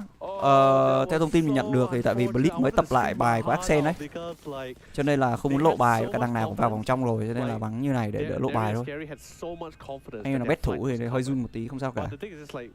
The crazy guy reset himself because he wanted to try to throw the cyber cage with stairs, and in that timing. Nói chung là mình cũng chung máu với anh em mà, anh em phải lo làm cái gì. And no one was there to cover his teammates, and both of them just fell there. Tôi chung máu với anh em, yên tâm. Tôi chung máu được chưa? Để cho anh em xem cho nó uy tín.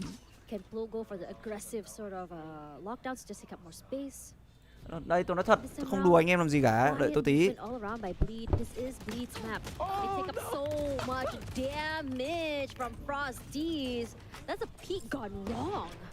That was like 2 rounds in a row now. Felt just really nice timing for Todas.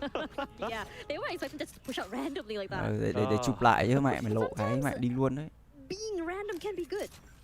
Carry bắn dệt. It's like what my dad always said. Whenever you think things are okay, ask yourself, is it really okay? Is it really? No, you're triggering my anxiety, bro. Don't do that. Again, Darren does have trash if he wants to use it, but it's going Dizzy. Look how cute he is. He's so round. Running forward here. Đây, tôi cùng chung máu với anh em được chưa? Tôi chung máu, yên tâm. Tôi ai chung máu với tôi thì chung. Ai chung máu với tôi thì chung được chưa? Không lộ tiền được nhá anh em nhé, lộ tiền là dở đấy. Không biết. Trừ 1.5 là trừ 1.5 tổng ấy. Chứ không phải là trừ 1.5 map này, anh em hiểu không? I didn't ask to see this violence so early in the day. Anh em chung nhà mà. I know you told me your Hỏi Công Anh trước khi vào á. Tôi hỏi làm gì đâu, anh em bắn thì bắn thôi. Gọi là kiếm cơm thêm mà anh em. Không lắm thì mình đói thì tí thôi, có vấn đề gì đâu đúng không?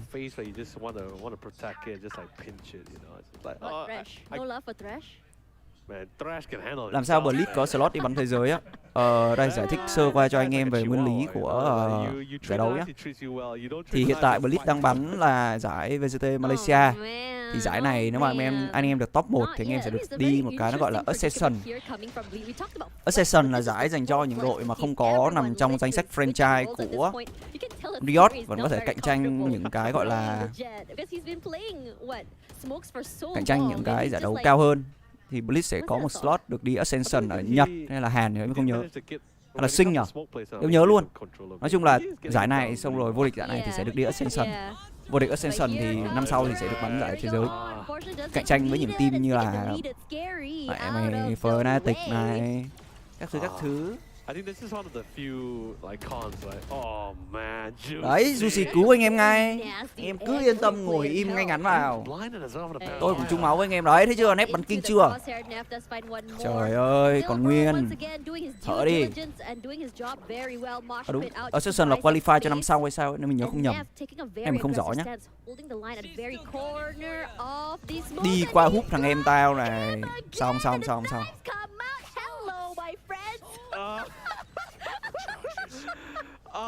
Sao phải cầm cái mic trông khổ thế á? Tại vì cái mic rời cái mic HyperX này của mình nó bị mất cái đầu mút này. Em thấy cái đầu mút này không? Đấy, nó có một cái đầu mút. Thì cái đầu mút này nó sẽ giúp giảm cái tiếng gió khi mà anh em ấy thì nó mất con mẹ cái này rồi. Nên là nếu mà tôi gắn vào đây tôi nói ấy, thì nó sẽ bị thu tiếng gió hơi nhiều, khó chịu anh em. Nên là tôi lấy cái mic rời này của tôi ra để mà nói cho nó gọi là trong trẻo, đem lại anh em trải nghiệm tốt nhất. Nhưng mà vấn đề là tôi mất con mẹ với cái am để mà treo cái mic như mà mấy streamer hay dùng ấy, hay nói thì nó đỡ. Tôi mất con mẹ cái đấy rồi cho nên tôi phải cầm cái này.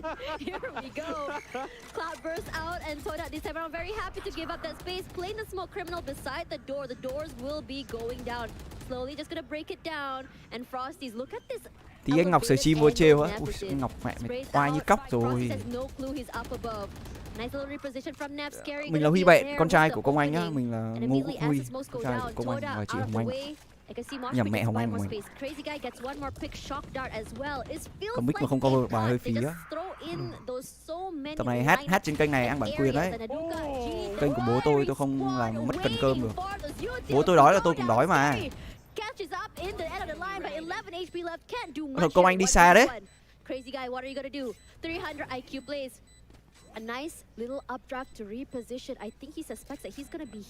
Bố tôi đói là tôi cũng đói đấy. Tôi còn muốn ăn cơm lắm anh em ạ.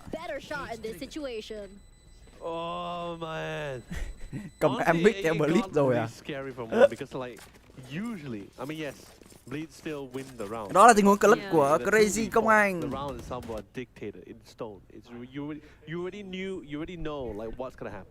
Đi đâu vậy mày? Fancy United.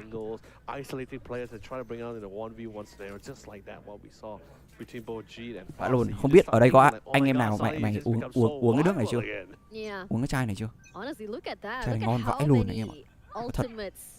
Địt bạn ngon vãi lùn, đẳng cấp luôn. Thì bạn nên uống khi mà lạnh nhá, không nên bỏ đá vào nó bị loãng đấy. TH có thể liên hệ mình để book quảng cáo nhé. TH có thể liên hệ mình book quảng cáo. Cảm ơn ạ. TH chanh, cái này là chai TH Green Tea. Ngon vãi lùn.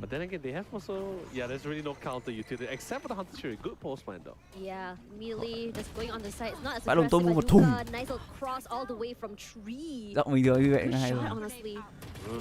Lose the side, but that huge pickup is going to be huge. They do notice it's going to be Crazy Guy playing in the corner. Aduka does get hit in the end. Tôi chỉ quảng cáo nước cho anh em thôi. Streamer có tâm vậy luôn. Cái gì tốt nhất là luôn dành cho những viewer của mình. Tiện ở đây thì nhắc anh em nhá. Ngày phải uống đủ 2 lít nước nhá. Ngày uống đủ 2 lít nước. Làm gì làm, uống đủ nước vào cơ thể nó mới có địt mẹ này. Cái đó ấy được. Đấy, nhắc anh em cái tôi phải uống nước. Uống nước ngay để mà gọi là làm gương cho mọi người. Anh em cùng mình cầm chai nước lên và uống nào. Ôi 700 người, 800 người rồi. Em xin một like nhá. Đây, anh em nào không có thời gian thì làm chai qua finalist rồi em được.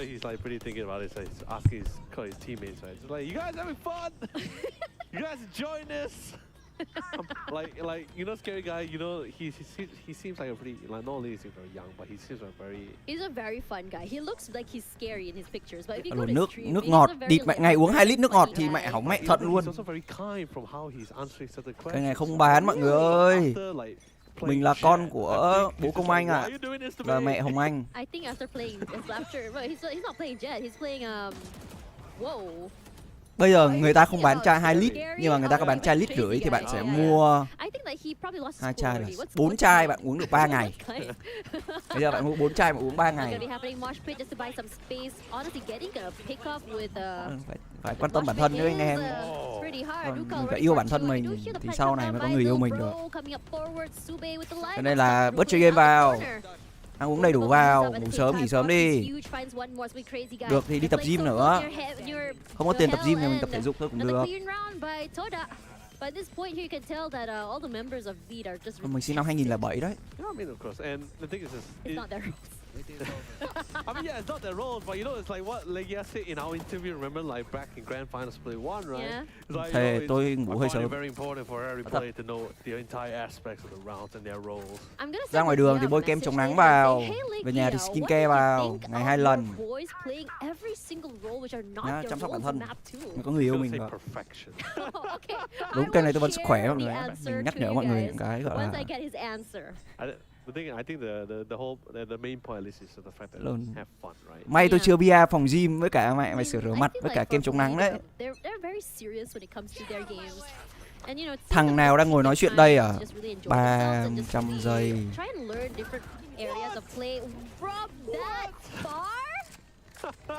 Không vui tính đâu. Thằng nào? I mean, you know what they say, right? You know, third time's a charm, right? Oh yeah, he got it in the end. That's scary for one more. Sube does find there in the end. No more little bro. I'm very disappointed. The blades aren't stopping. Juicy. Đùa không vui tôi đã căng. Nhầm, đùa không căng tôi đã vui. Terror has been stopped. Still 2-2 versus 2 situation, and this time around, full control of the spike by the members of Toda. Sube that swing catches Juicy off guard, and as for Neff, does he know it's coming from the backside? He does. Mình làm thêm một nước nữa được không anh Huy á? Ơi nó drone phải.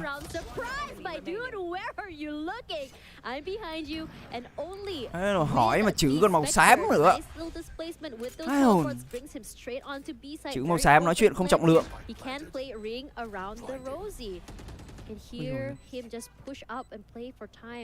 He's running out of utils, still has one more smoke to work with. Gonna be running into one lane, and so fortunate battle of the Omens. One more smoke to come through, jumps up just to lì chưa? Ôi lì chưa? Làm quảng cáo mỹ phẩm luôn anh á.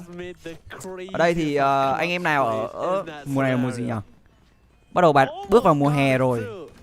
Anh em nào gọi là đang tìm cho mình một chai nước hoa thì anh em có thể tham khảo chai Avocado Pua Hò Mè này. Phải luôn.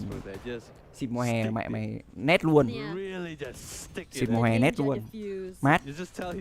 Chứ địt mẹ mày đừng mua mấy con mẹ mày hương gỗ xong rồi xịt vào mẹ mày hồng nhá. Hỏng luôn đấy, mùa hè hỏng luôn đấy. Với Linh luôn à? Em Hà Nội à? Anh Hà Nội chịu nhá. Did you like Max? Mua lồm. Thank you. Very quiet. Sadly, last he actually died on the spot there. Có tên được không ông à? Đây có. Scary 4-2. Immediately Thresh gonna come out, gives him so much space to work with, and the other members of Toda not even close to sight. No value for Thresh, but look at Scary playing there. But what a shot from Frosties! With that probably more of a surprise hit than anything. Hunter's Fury just to buy some time, but thankfully it was con này nói chung là rẻ. Cái giá là rẻ. Và anh em nào muốn nước hoa thì nên mua chiết nhá. Nhiều anh em cảm thấy mua chiết nó ấy, nhưng mà nói thật là mua chiết nó tiết kiệm tiền, và cả anh em được gọi là sử dụng nhiều loại nước hoa khác nhau ấy. Nhưng mà anh em mua một chai lớn này xịt, mẹ mình xịt chai này phải 5 trời rồi, vẫn còn nữa. Vãi luôn Felix. Mẹ mình phải reaction mới được. Vãi luôn Felix. Felix kinh quá. Mặc dù mình đều biết là ai vừa Felix xong.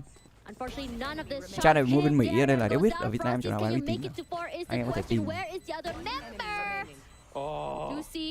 Trying to make this splash, but not enough to take him away. Nói chung là anh em muốn nước hoa nên mua chiết. để mà dùng được nhiều loại khác nhau để mà mình coi cái nào hợp với mình ấy. Vâng, Juicy tình huống xử lý rất là quái, nhưng mà anh em mình thì vẫn đang bình luận về nước Hoa. Trên bài mình có gì thì mình sẽ bia hết nhá. Một lọ nến thơm. Lọ nến thơm. Thơm vãi luôn. Bia luôn. Của Cowboy Curse. Mùi này là mùi không nói được trên stream. Em sẽ search. Honestly, so good. Nearly won that, honestly. And Toda in the lead. 1 point ahead, and here's the Odin. Anh nói ít thôi, tập trung xem đi à? Ok, anh sẽ không nói nữa. Anh bị cầm. It's gonna be Sube on this, not crazyguy, which I'm a little bit disappointed about, but it's okay. I wanted it to be on Darian, but you know, beggars can't be choosers. Why do you want it to be Darian? It feels fun that way. Okay.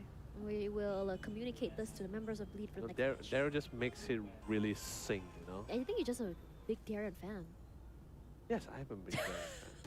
I'm not being biased, but I'm just saying. Oh my god, chat. Go ahead with the hashtag biascaster. Not biased, okay? That's not biased. Everyone is hashtag. It's freedom of speech in 2023, okay? Anh em nói rổ đê đi, vậy. Rổ đê kêu anh ơi thôi đừng im nữa nói đi.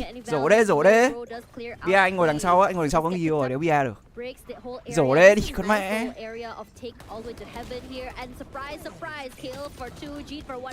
Vậy luôn anh em nào mà mua hủ nến thơm này về làm quả gọi là quả trên TikTok cái luôn ý nhở. Học đến khi nến tắc ấy, đi các bạn học đến chết luôn. Thật học con mẹ đến chết luôn. Anh là sao chơi gay không? Ở trên bàn mình thì có một chú gọi là con này có gì nhỉ? Quên mẹ tên rồi. Losso à? Losso đúng không? Có Losso đúng không? Có Losso. Anh quê ở đâu á? Anh quê em hỏi là quê nào nhỉ? Quê trên giấy tờ có nghĩa là chứng minh căn cước hay là quê sinh ra và lớn lên?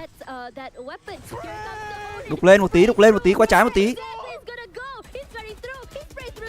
Con có mùi dâu tây ấy, chuẩn mẹ luôn. Nhưng mà bây giờ toàn mùi địt mẹ mày khói ngoài đường thôi. Hết mẹ mùi dâu tây rồi.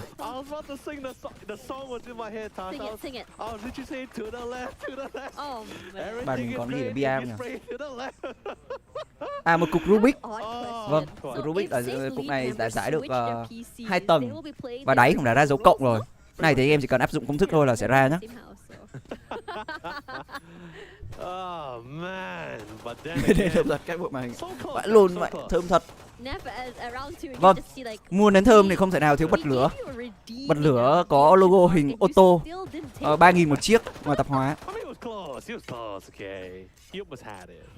Anh sinh năm 2001.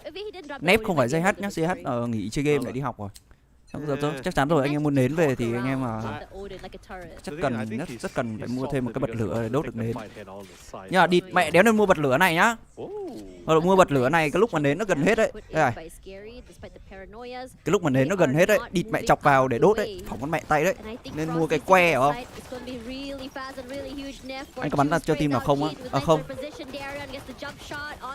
Anh hiện tại không bắn một team nào. Anh em biết cái que bắn đâu để đốt đâu. Đấy. Nên mua que đấy. Còn mình còn gì nhỉ? À đây. Cho một bao Sài Gòn bạc. Sài Gòn bạc hoặc thăng long mềm nhá. This time around, it gives him a lot of space to work with. And it's a nice little crossfire with Sube. Em tưởng anh bắn vào trong mà, bắn vào trong thì hỏng luôn đấy. Anh còn trẻ lắm, anh chưa muốn làm bố đâu. Bố anh cũng chưa, Công Anh cũng chưa muốn có cháu đâu. Anh có stream không á? Anh có nhá. Anh có thi đấu chuyên nghiệp không? Hiện tại thì chắc là không. Học có xong ra trường đi kiếm việc làm, nhưng mẹ thi đấu chuyên nghiệp mẹ cặp đất ăn đấy. Just did too much damage. Really chiseled that armor and polished that stone. Ngô Công Anh. Không biết anh Huy Bẹn có tài dự đoán như thầy của chúng ta không nhỉ?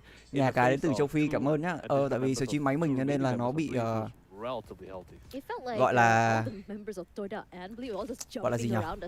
Gọi là nó bị lệch ấy. Anh không có tài dự đoán nhưng mà anh có tài bet. Không biết anh Huy Bẹn có tài dự đoán như thầy của chúng ta không nhỉ? Anh không có tài dự đoán nhưng mà anh có tài bet. Có nghĩa là gì ạ? Nhưng là anh bet đâu thua đấy, đánh lô cũng thua, đánh đề cũng thua, làm gì cũng thua hết. Được chưa? Anh không có duyên với mấy cái đấy. Cho nên là nãy anh em là trúng máu Bleed với mình thì hơi đi. Very defensive, and you can see that Juicy this time around running that Ares. They're already trying to, what's the word, assert dominance with a crazy guy signature gun. Tôi nghĩ là trừ 5.5 đi rồi. Khó. From the side of Frosty is already on the side. Lil Bro just to clear out Pizza and Market, making sure they don't get backstabbed. Juicy, huge with that gun, takes out Frosty so early. Crazy guy as well, catches everyone off guard. Jeet from the other end with the Marshall, tries to rectify the situation. Now everyone else through the smoke is going to be very, very hard. One more cage just to give a little bit more space for his teammate to move. They're slowly moving in through the site. It's a nice little wormhole already set up by Bleed. But it's a 3 versus 1 here. Jihad can try to go for that. On his hands are just để cho anh em mà thôi. But in this situation, 2 smokes all around, run forward from both different areas. Jihad does get one more, switches his gun, and all they have to do is just spray and pray. Tôi đắc nào SEA Games Malay cái này mình không biết nó như thế. Trận với Malay mình không rõ. Với Malay mình không xem nên là này chịu Cái bàn có gì để review nhỉ? Sài Gòn bài review rồi. It's a very interesting situation when you see players who are not, because in my mind I thought that every single pro player needs to be able to play every single role. That's my understanding. Not because they have to be flexible in their ranked games. That's number 1, but number 2, it also allows them some flexibility in terms of their play. Ra vô không đóng cửa. Really move out of their element. It really shows a different dimension to them on how exactly they would react playing an agent they're not very familiar with. And I think it's also the best. I think one of the few best thing about this, like not just splitting. Còn anh chưa review top đi á. Vãi luôn, mình còn đéo biết kiểu mình đang để là kiểu gì cơ. Trước mình để layer, sau đấy mình để sang sai mật khẩu, sai bát. Sau đấy thì mình nuôi con mẹ từ sai bát mình nuôi dài ra. Chứ là mình đéo biết là cái kiểu mình đang để gọi là kiểu gì. Already inside of the site, Crazy Guy does get 2, but Jeet stops him in the end of the day. Bleed, Juicy, 4-2, and Scary for one more. A different type of momentum in this particular round. It looks like Bleed is starting to be business. Có thể nói là hiện tại anh để Mousepad dài hoặc là Wolf cut.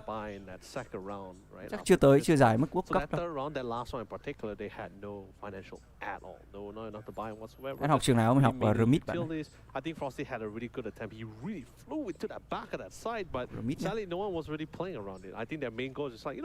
We know someone's there. That's fine.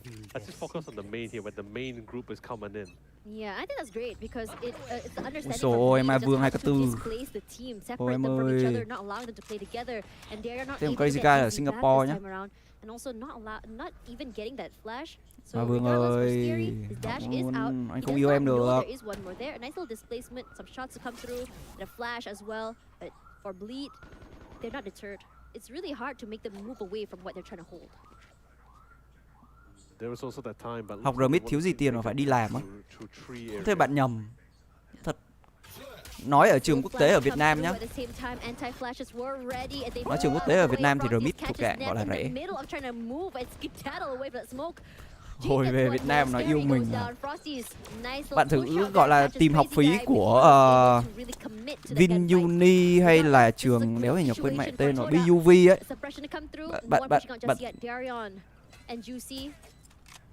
Cái lý do mà mình chọn Remit là mình không có lựa chọn khác. Chưa trong 5 đi rồi. Chúng mình chọn Remit là bởi vì mình không có lựa chọn khác. Tại vì mình không có bằng tốt nghiệp cấp 3 ở Việt Nam.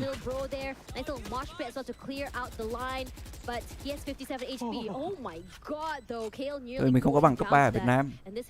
Cho nên là khi mà mình Covid mình về Việt Nam thì mình không có học được trường nào của Việt Nam hết. Nên mình chọn Remit. Remit đầu vào là 6.5 IELTS bạn nhé. Oh man, what a round. He was rubbing his eyes in disbelief. Yeah.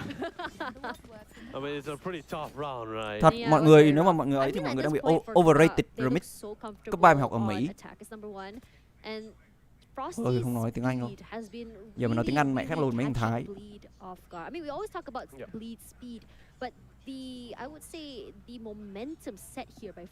Tất cả cái ngành mình đang học ấy, mình học 4 năm nhưng mà mình chỉ phải đóng tiền học phí có 3 năm thôi. Một môn của mình hiện tại đang học là 28 triệu. Một môn mình đang học là 28 triệu.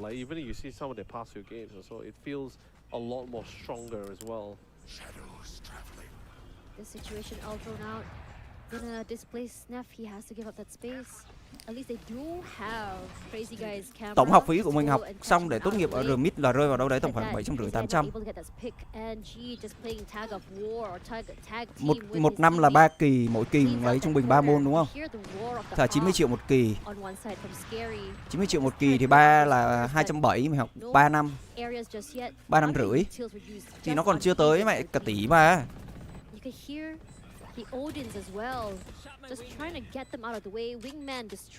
Đúng rồi, IT trong đấy nó mắc hơn tại vì cái ngành anh đang học là ngành software. Anh học là software engineer, cho nên là nó rẻ hơn IT. Ngành đấy là ngành mới của RMIT, cho nên là nó giảm học phí để lấy sinh viên này. Mấy môn khác của RMIT mắc hơn mà, nhưng mà ngành của mình cái môn đấy thì nó là rẻ. Talk show của Huy Bẹn có background VALORANT nhìn thú vị ghê. Ok, cảm ơn nhà cái đến từ châu Phi nhá. Đúng rồi, tùy ngành nữa. Thích thì mình sâu học phí của mình lên stream cũng được.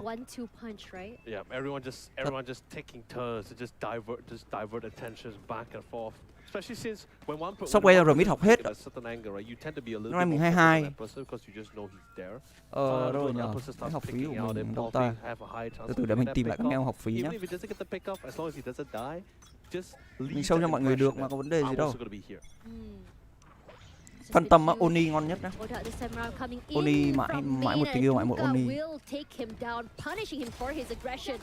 Does not expecting another one to be so very close. 33 HP left. Scary does have the blade. He does not choose Mày cái áo lúc nó bị lag rồi, anh em đợi mình giving up tí. that space. Tôi sâu học phí của tôi là bình thường mà có vấn đề đâu. But Juicy already utilizing both his shock darts as well as the Al drone. Từ để tôi che bớt thông tin nhà tôi hay là gì đấy. Not giving bleed any chance of an upgrade at all. Making sure that they're able to hold down that space. Al drone out. Not getting any value. G just trying to make sure he can put as many. Đây, tôi ví dụ kỳ này tôi lấy 4 môn đúng không? Đây kỳ này tôi lấy 4 môn, mỗi môn của tôi là 25 triệu. Tổng học phí của tôi là 103 triệu là 4 môn. Tổng 4 môn đấy. Chứ nếu mà học 3 môn thì có 75 triệu thôi. Tôi đã học 4 môn nhá. Sao anh không học đại học bên kia?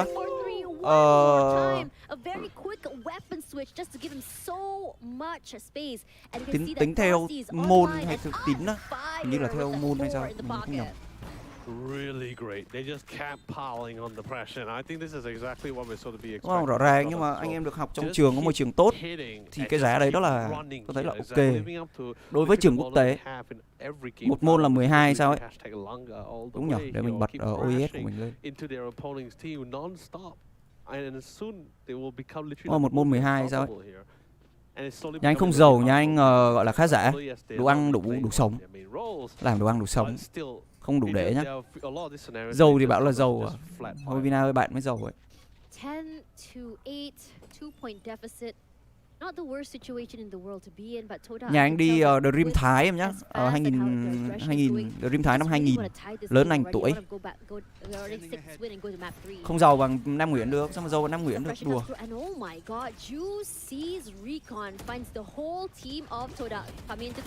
Trông cái thằng Frosty Z này. Chứ game bị tăng động đúng không? Khá giả thật. Bây giờ tài khoản ngân hàng của tôi á còn chưa đủ 3 triệu, được chưa? Uy tín chưa? Can see that Aduka with the sprays gets one more. CrazyGuy finds Sube. 2 versus 3. It's gonna be very rough to really try and defend this. But they get the isolate. It may just work out in their favor. Aduka. Cái ngành này là chủ yếu là tự học mà. Just to give them a little bit more space. Aduka for 2 already. Beautiful sprays all around. 1 versus 1 for Neff. You can see the lockdown coming through. Neff already on the side. He does get a tap. Starts to go forward. He's playing inside the smoke. But this time around, can he stick it? Is the question. Aduka will not be deterred. Yeah, this He knew already as well. He saw his play. It's his own playbook. I know what you're doing there. Thôi, thấy không giàu đâu. Honestly, that would have been a priceless moment because Naf already got it like halfway. Nghèo thật. He was already Chứ đang dưới giá.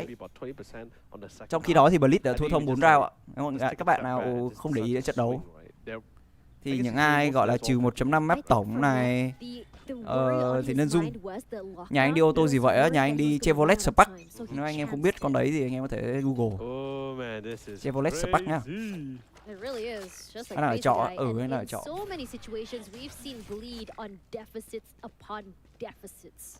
And it's very rare to see Bleed in this situation. I mean, it's also pretty rare to see them switching roles. Oh yeah, there's that too. I don't know why, but I was in this mindset that they could play any agent they want and still rock it, you know? Em bắn Valorant hay không? Không, em bắn bình They are thường. still rocking it. Yeah. Yeah. I mean, Nghèo trong khu nhà giàu quá vãi luôn, thật. I mean, technically. Chọn có hồ bơi không mà. Yeah, definitely. Vãi luôn. Definitely. Nghe nói rồi biết ai cũng đi ô tô đi học. Mà anh em biết tôi đi hay cái gì đi học không? Tôi đi mẹ Airblade đời 2012. Được chưa? Tin chưa? Đi rồi, đi rồi. Đi rồi. Anh đang đi học nhé, còn đi học. Tại vì Công Anh thích bắn thôi. You know, I have this saying. Độ nhẹ 100 triệu à, vãi luôn. Con đấy mẹ độ cái gì? Không có giấy tờ xe trên đây, có giấy tờ xe tôi sâu anh em luôn. Con GLS 450 với con S680 bố cất trong gara thì sao Huy á? Anh yên tâm là hai con đấy của anh vẫn bình thường nhá. Nhà em cất kỹ lắm, anh cứ yên tâm thôi. Không vấn đề giữa hai con đấy đâu. They're literally wearing the shoes which their teammates are playing. You wearing it usually. Now they have a firm understanding of. Is this a team bonding moment? I guess you could say, yeah. I guess you could say it's a team bonding moment to further understand like what's the pressure, what's the requirement, and how best can they actually really meet those requirements when they go back to their main roles after this. Yeah, it's gonna be very freeing. It's as though you're wearing huge by scary catches Aduka off guard. But as I was saying before, it's like wearing weights. When you're running. Thế bạn giàu không? Thế bạn giàu không? Anh có bao nhiêu bất động sản rồi á? Anh không nhá, không bất động sản nào cả. And you run faster. Yeah, so I'm expecting some massive frags. Or a good laugh after this. I can guarantee they're gonna laugh after this. Oh yeah, for sure. It was all laughs in round number 1, but it looks like it's getting a little bit more grim. You see the expressions for Bleed getting a little bit more serious here as they realize that it's not as easy as they thought it would be to play a different round. Regardless, this is going to be a very, very early Hunter's Fury. Fortunately, while they didn't get any picks, but Bleed does get 3v2. DyAC and crazyguy get one more. But for the members of Toda, this time around it's a very different situation. Frosty Z này nó bị tăng động mà. Chơi game bị tăng động mà. Jump up. A nice little reposition there. Juicy gets one more spray. Saves the day, brings them to another round. Juicy decided to change his mindset. Instead of playing initiator, let's go aggressive initiator. Anh giàu tình cảm luôn. Thật. Tình cảm thì anh không thiếu. Thứ anh thiếu là tiền thôi. Tình cảm mà đổi ra được tiền thì mẹ nó gọi là tuyệt thật là vời luôn. Didn't even stop at all trying to go for the reload or reset. He just kept it going, especially once he heard that sound. Hồi thi đại học anh thi ban nào và được bao nhiêu điểm không? Ở Sài Gòn, anh hiện tại đang ở Sài Gòn. Anh không thi đại học tại vì năm lớp 11 và cả lớp 12 anh học bên Mỹ. Main 2 ten à? Anh không thi đại học nhá. Cho nên là anh không có gọi là hỗ trợ em được phần này. Bạn nào có thi thì có thể hỗ trợ. Mình không thi đại học.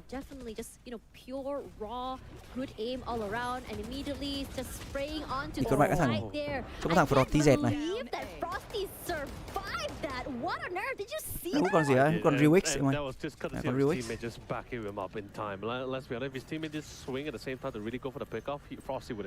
Vị gì xịn á? Trà nhài. Trà nhài là một trong những vị mà gọi là đẳng cấp luôn đấy. Nếu bạn nào có đam mê hút thì có nên thử vị trà nhài và vị kem khoai môn. Trà nhài và kem khoai môn, một trong hai vị mà các bạn must try. Chứ hút nào là dâu, nào là chuối, nào là đào thì ai cũng hút rồi đúng không? I love it, you know, that call to say, you know, Của hãng nào á? This guy just my Hôm trước Pina có nhờ mình mua hộ kem khoai môn của ai nhỉ, quên mẹ tên rồi. Vào tượng con gái vãi lồn bro, tóc hơi dài tí thôi. Trà nhài mình đang hút là của 15 floor, 15 floor, tầng 15 ấy. And finally, the first timer coming in from, I believe this is the first timer in the map of Ascent. So first timer coming in from Toda, I guess you could somewhat understand because suddenly out of the blue, when you had a 5-win streak, right? Now suddenly things starts to be. Huy Bẹn làm research chưa? Chịu. Chịu. Proposal. Chịu. Chưa, đang phải chạy mẹ HTML vãi luôn đây. Guns that they will prefer having. I think half armor is all around, yeah, for sure. Được luôn bạn ơi. Kem khoai môn đó, kem khoai môn của để mình coi lại của Pina coi. I mean like sometimes some teams require that timeout round 11, round 12. You can see these timeouts come through because sometimes it's sort of like a marathon. Kem khoai môn của Steamwork hay sao ấy nhỉ? Là của đéo gì? Romeo à? Kem khoai môn của Romeo. Kem khoai môn của Romeo. Info anh là gì á? Anh là Huy Bẹn. Rút nẹp. You nẹp. Nhưng mà học là full stack. Có thể nói là full stack tại vì tao học gần như hầu hết tất cả mọi thứ. Front end, back end. Học cả mẹ mày mạch địa. Có thể nói là full stack. Looks like for Bleed they want to push it to an overtime. There is no way for Darren to run after this exactly. Yeah. I mean, unless he's able to have his teammate really make up the spaces, number one. Number two, he can play with his utils to give up the area. Oh, you big brain. Yep, he's playing inside. We've seen this happen before.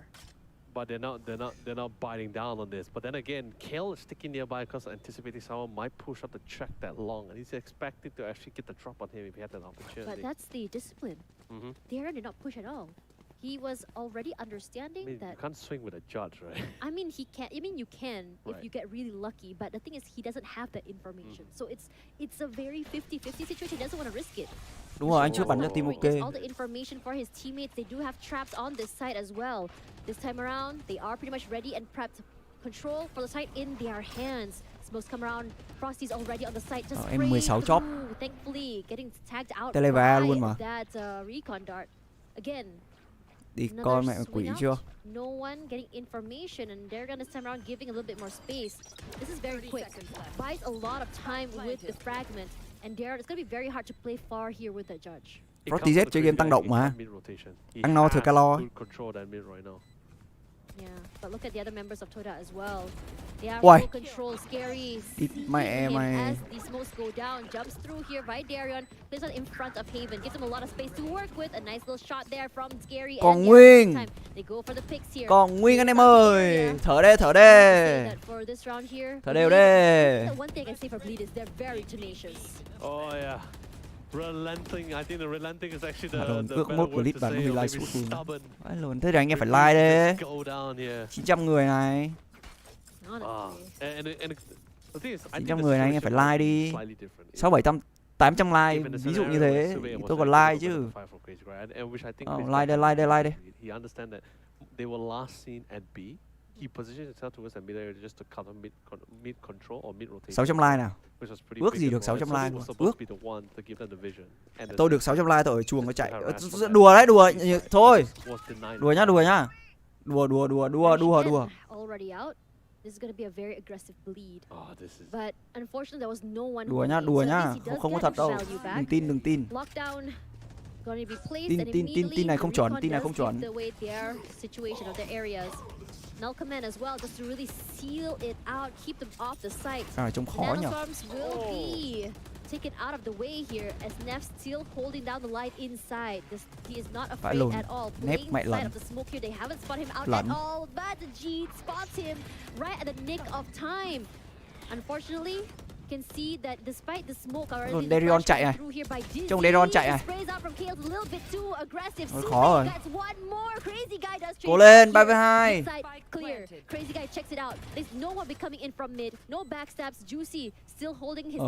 Hình như là không. Last two members, 2 versus 3. It's gonna be very, very hard as every other member of Toda is just playing so separately. Cố lên, 2v2. It's just waste time in front of the smoke here. Crazy at 31 HP left. No counter fire from Toda.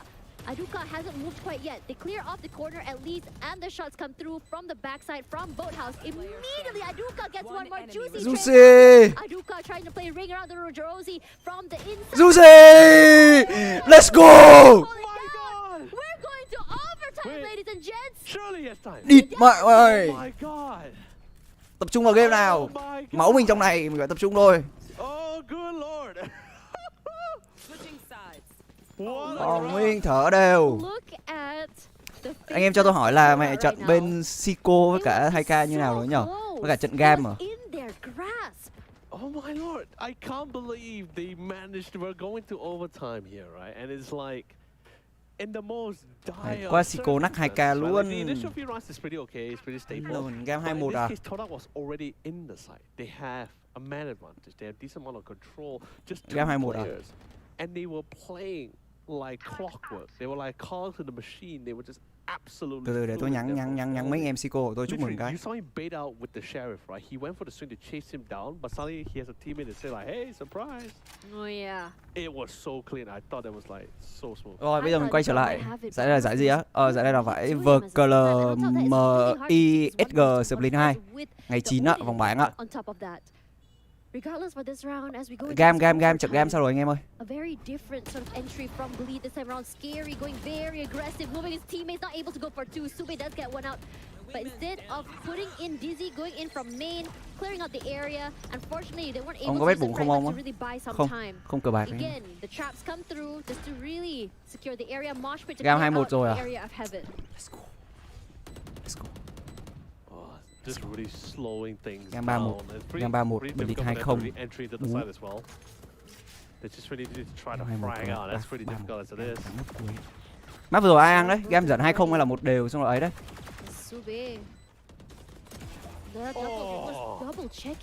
Em không thua được map nữa đâu nhở, thật. Let's go. Let's go man. Let's go. Đúng, người ta gọi là đầu tư. It's crazy to me that like, you know, usually when you see an FPS game title like this, you tend to think like, oh, it's gonna be all about fragging out, right? Máu chạy về Bleed, vãi luôn, Bleed là máu còn gì nữa, đúng không? You rarely see it because it's just usually like really great highlight players like 1v5s or get aces or triple kills or 3Ks, right? Game dẫn 1 đều sau bị comeback từ anh em. Máu tổn ở bên này nó check cái. Thôi tập trung vào ra đấu này đi. Then reminded that this is also a team game and it's absolutely phenomenal. When in doubt, go back to the fundamentals, regardless of what agent you're playing, whether or not you're familiar. Đấy là Blood à? Bleed là chảy máu đúng không? Understanding the positioning, raw aim, and starting to see that come through. Công ơi, thầy ơi. Ai cầm mic trông mệt vậy á? Bình thường anh cũng hay cầm cái khác. Không mệt lắm. Hay. Hay. Too short. That's too short. Nice. Let's guys short. To go for more. G spots him at the very corner of the cloudburst. They drop the door. Still a 2-on-1. G, can he bring this? Planting default. Go together. Recon goes down. He stays out of Jen. where exactly he is. I'm blind. Paranoia is out. Neff just rushing out forward, playing ring around the Rosie. Where exactly is he? Is the question. Surprise! Oh shit! Jean gets him in the end. Let's go! Juicy brings it home, and Bleed takes it, despite the fact they are playing on. Mày! Chết mẹ rồi, mình còn tèo teo nữa nhở? Đầu xiên của mình còn tèo teo nữa cơ. Thì các mẹ vui hơi sớm nhở? Honestly, I guess you could say what a Let's go. That he somewhat set for themselves, given the opportunity, allowed the members to understand what it like to be playing. Let's go. Their shoes, and also at the same time, good job. Bringing back the game in a match point round, 12-8. By the way, they have to claw back 4 rounds in a row in such a high-stake game here. It's just unbelievable here, really. Unbelievable. I mean, as I said Sim before, vẫn rít một when ăn in ba bạn doubt, này. when you don't really understand what is going on with your agent or how Đấy, exactly to go, chụp cái you xiên saw nó xem. Juicy really just go back to say, you know what, go back to fundamentals. If I want to play like as aggressively as I want to, as a Reina on the Sova, I will. And it came down to his raw aim, positioning, and just working together with their teammates. You know, your statement just now is somewhat supporting another statement, which is just literally about. All this game's about is just shooting. Xin ơi. I mean, like, there's nothing wrong with that. I mean, sometimes it is true, but Xin ơi. that was.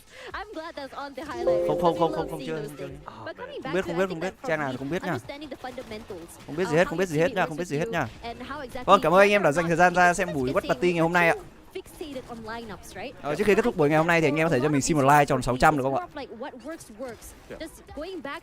Xin một like tròn 600 nhá. Xin 29 like nữa tròn 600 up stream này. Đánh sông xanh kiếm cơm thêm thôi anh em ơi. Có chở chuồng chạy không á? Không nhá. Này 8 like nữa, đúng 600 này. Cứu em cộng số tài khoản cộng ngân hàng à? Cứu em mà. Tối nay cứu em tí nhờ. 20m lên 50m đi. Cứu em 20m lên 50m đi. 605 luôn, tuyệt vời quá. 700 đây. 700 đi. 700 đi. Cứu em mà. Dương đây rồi. Đây, số tài khoản cộng cứu em. Truyền. Vâng, livestream ngồi cứu luôn. Bay mẹ kênh thì thôi. A lot more initiative when it comes to entries, and just being like, that was really one time. Honestly, I think Rồi nha.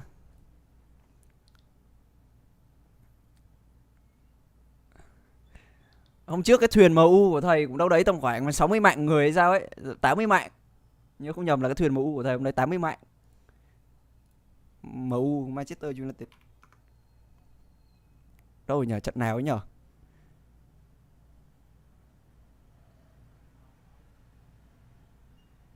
MU với cả đéo gì ấy. Thuyền thầy đông lắm, phải 80 mạng. Giết em à? Giết em cộng số tài khoản cộng ngân hàng à? Anh em Sico ăn kinh quá. Tự hào với các em quá.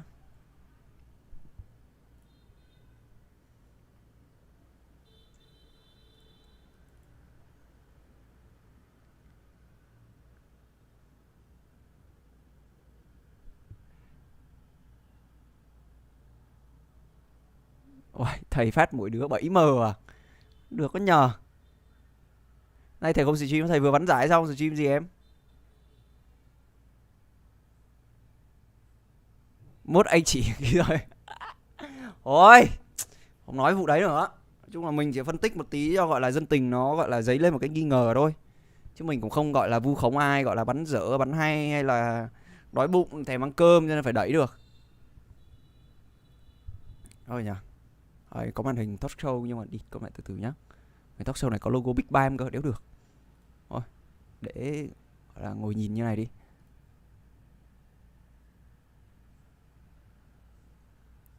Ôi, 3 phút nữa họp anh em nhá. Anh em có câu hỏi gì thì có thể đặt câu hỏi trả lời 3 phút nữa họp.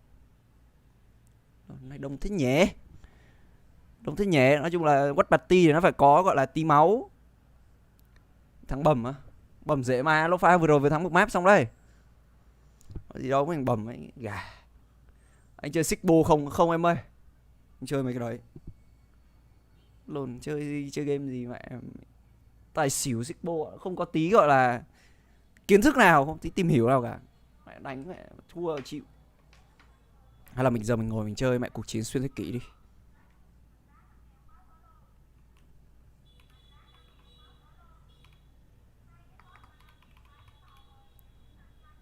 Lồn đấy, xuyên thế kỷ game vui. Anh có thật không ạ? Anh không. Ngồi mình chơi cuộc chiến xuyên thế kỷ đi. Đùa chứ mẹ, ngồi nói chuyện tí ọp anh em ơi.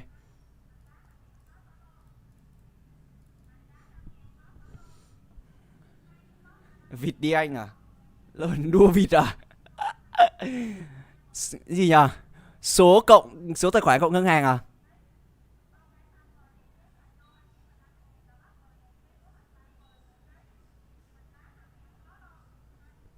Anh em có câu hỏi gì không? Không hỏi thì chắc 8 giờ mình họp thôi. Quay sổ số đi à? Phải giết em cộng số tài khoản cộng ngân hàng luôn đấy chứ. Minecraft này là người yêu tôi chơi, tôi không chơi. Minecraft này người yêu tôi chơi. Tôi chơi đúng Valorant với cả Liên Minh thôi, đánh cờ thôi. Game trên đây, ui đi có mẹ quả này. Em mẹ mày tuổi thơ. Nên có must have. Anh em nào có tuổi thơ thì cũng biết mà đúng không?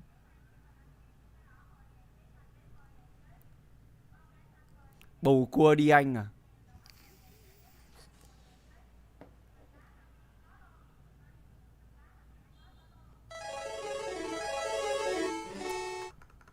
Nên mua một collection như thế này. Tới 5 tới 8.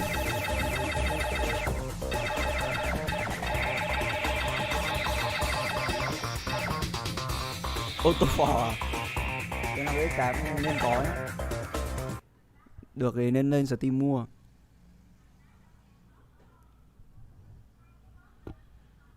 Thôi chắc off stream thôi. Phải load X8. Phải load anh ghét chơi từ X6 trở đi là anh không chơi nữa. Tại vì đi mẹ nó chuyển 3D ấy. Trông như cái đầu buổi ấy, chơi mẹ 2D vui hơn biết bao. Chừng nào bán tiếp thế anh em á. Đây để mình coi lịch cho. Lịch của Blitz à?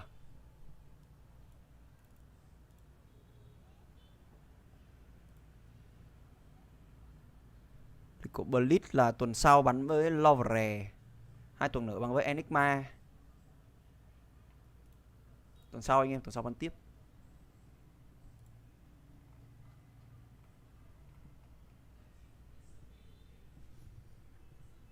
Và lộn, tôi đéo biết ở đây có anh em nào giống tôi không? Đâu rồi nhỉ? Từ từ đợi tôi tí.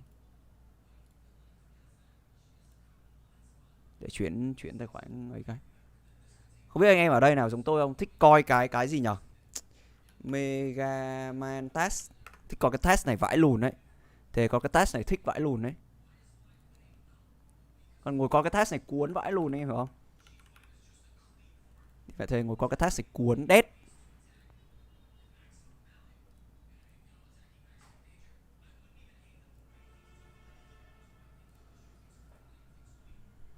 Vãi lùn coi test ấy, coi nó làm chơi mượt vãi lùn, cuốn vãi lùn đấy. Rồi giờ bấm vào đây phát ăn bản quyền luôn này. Bấm vào đây phát ăn bản quyền luôn.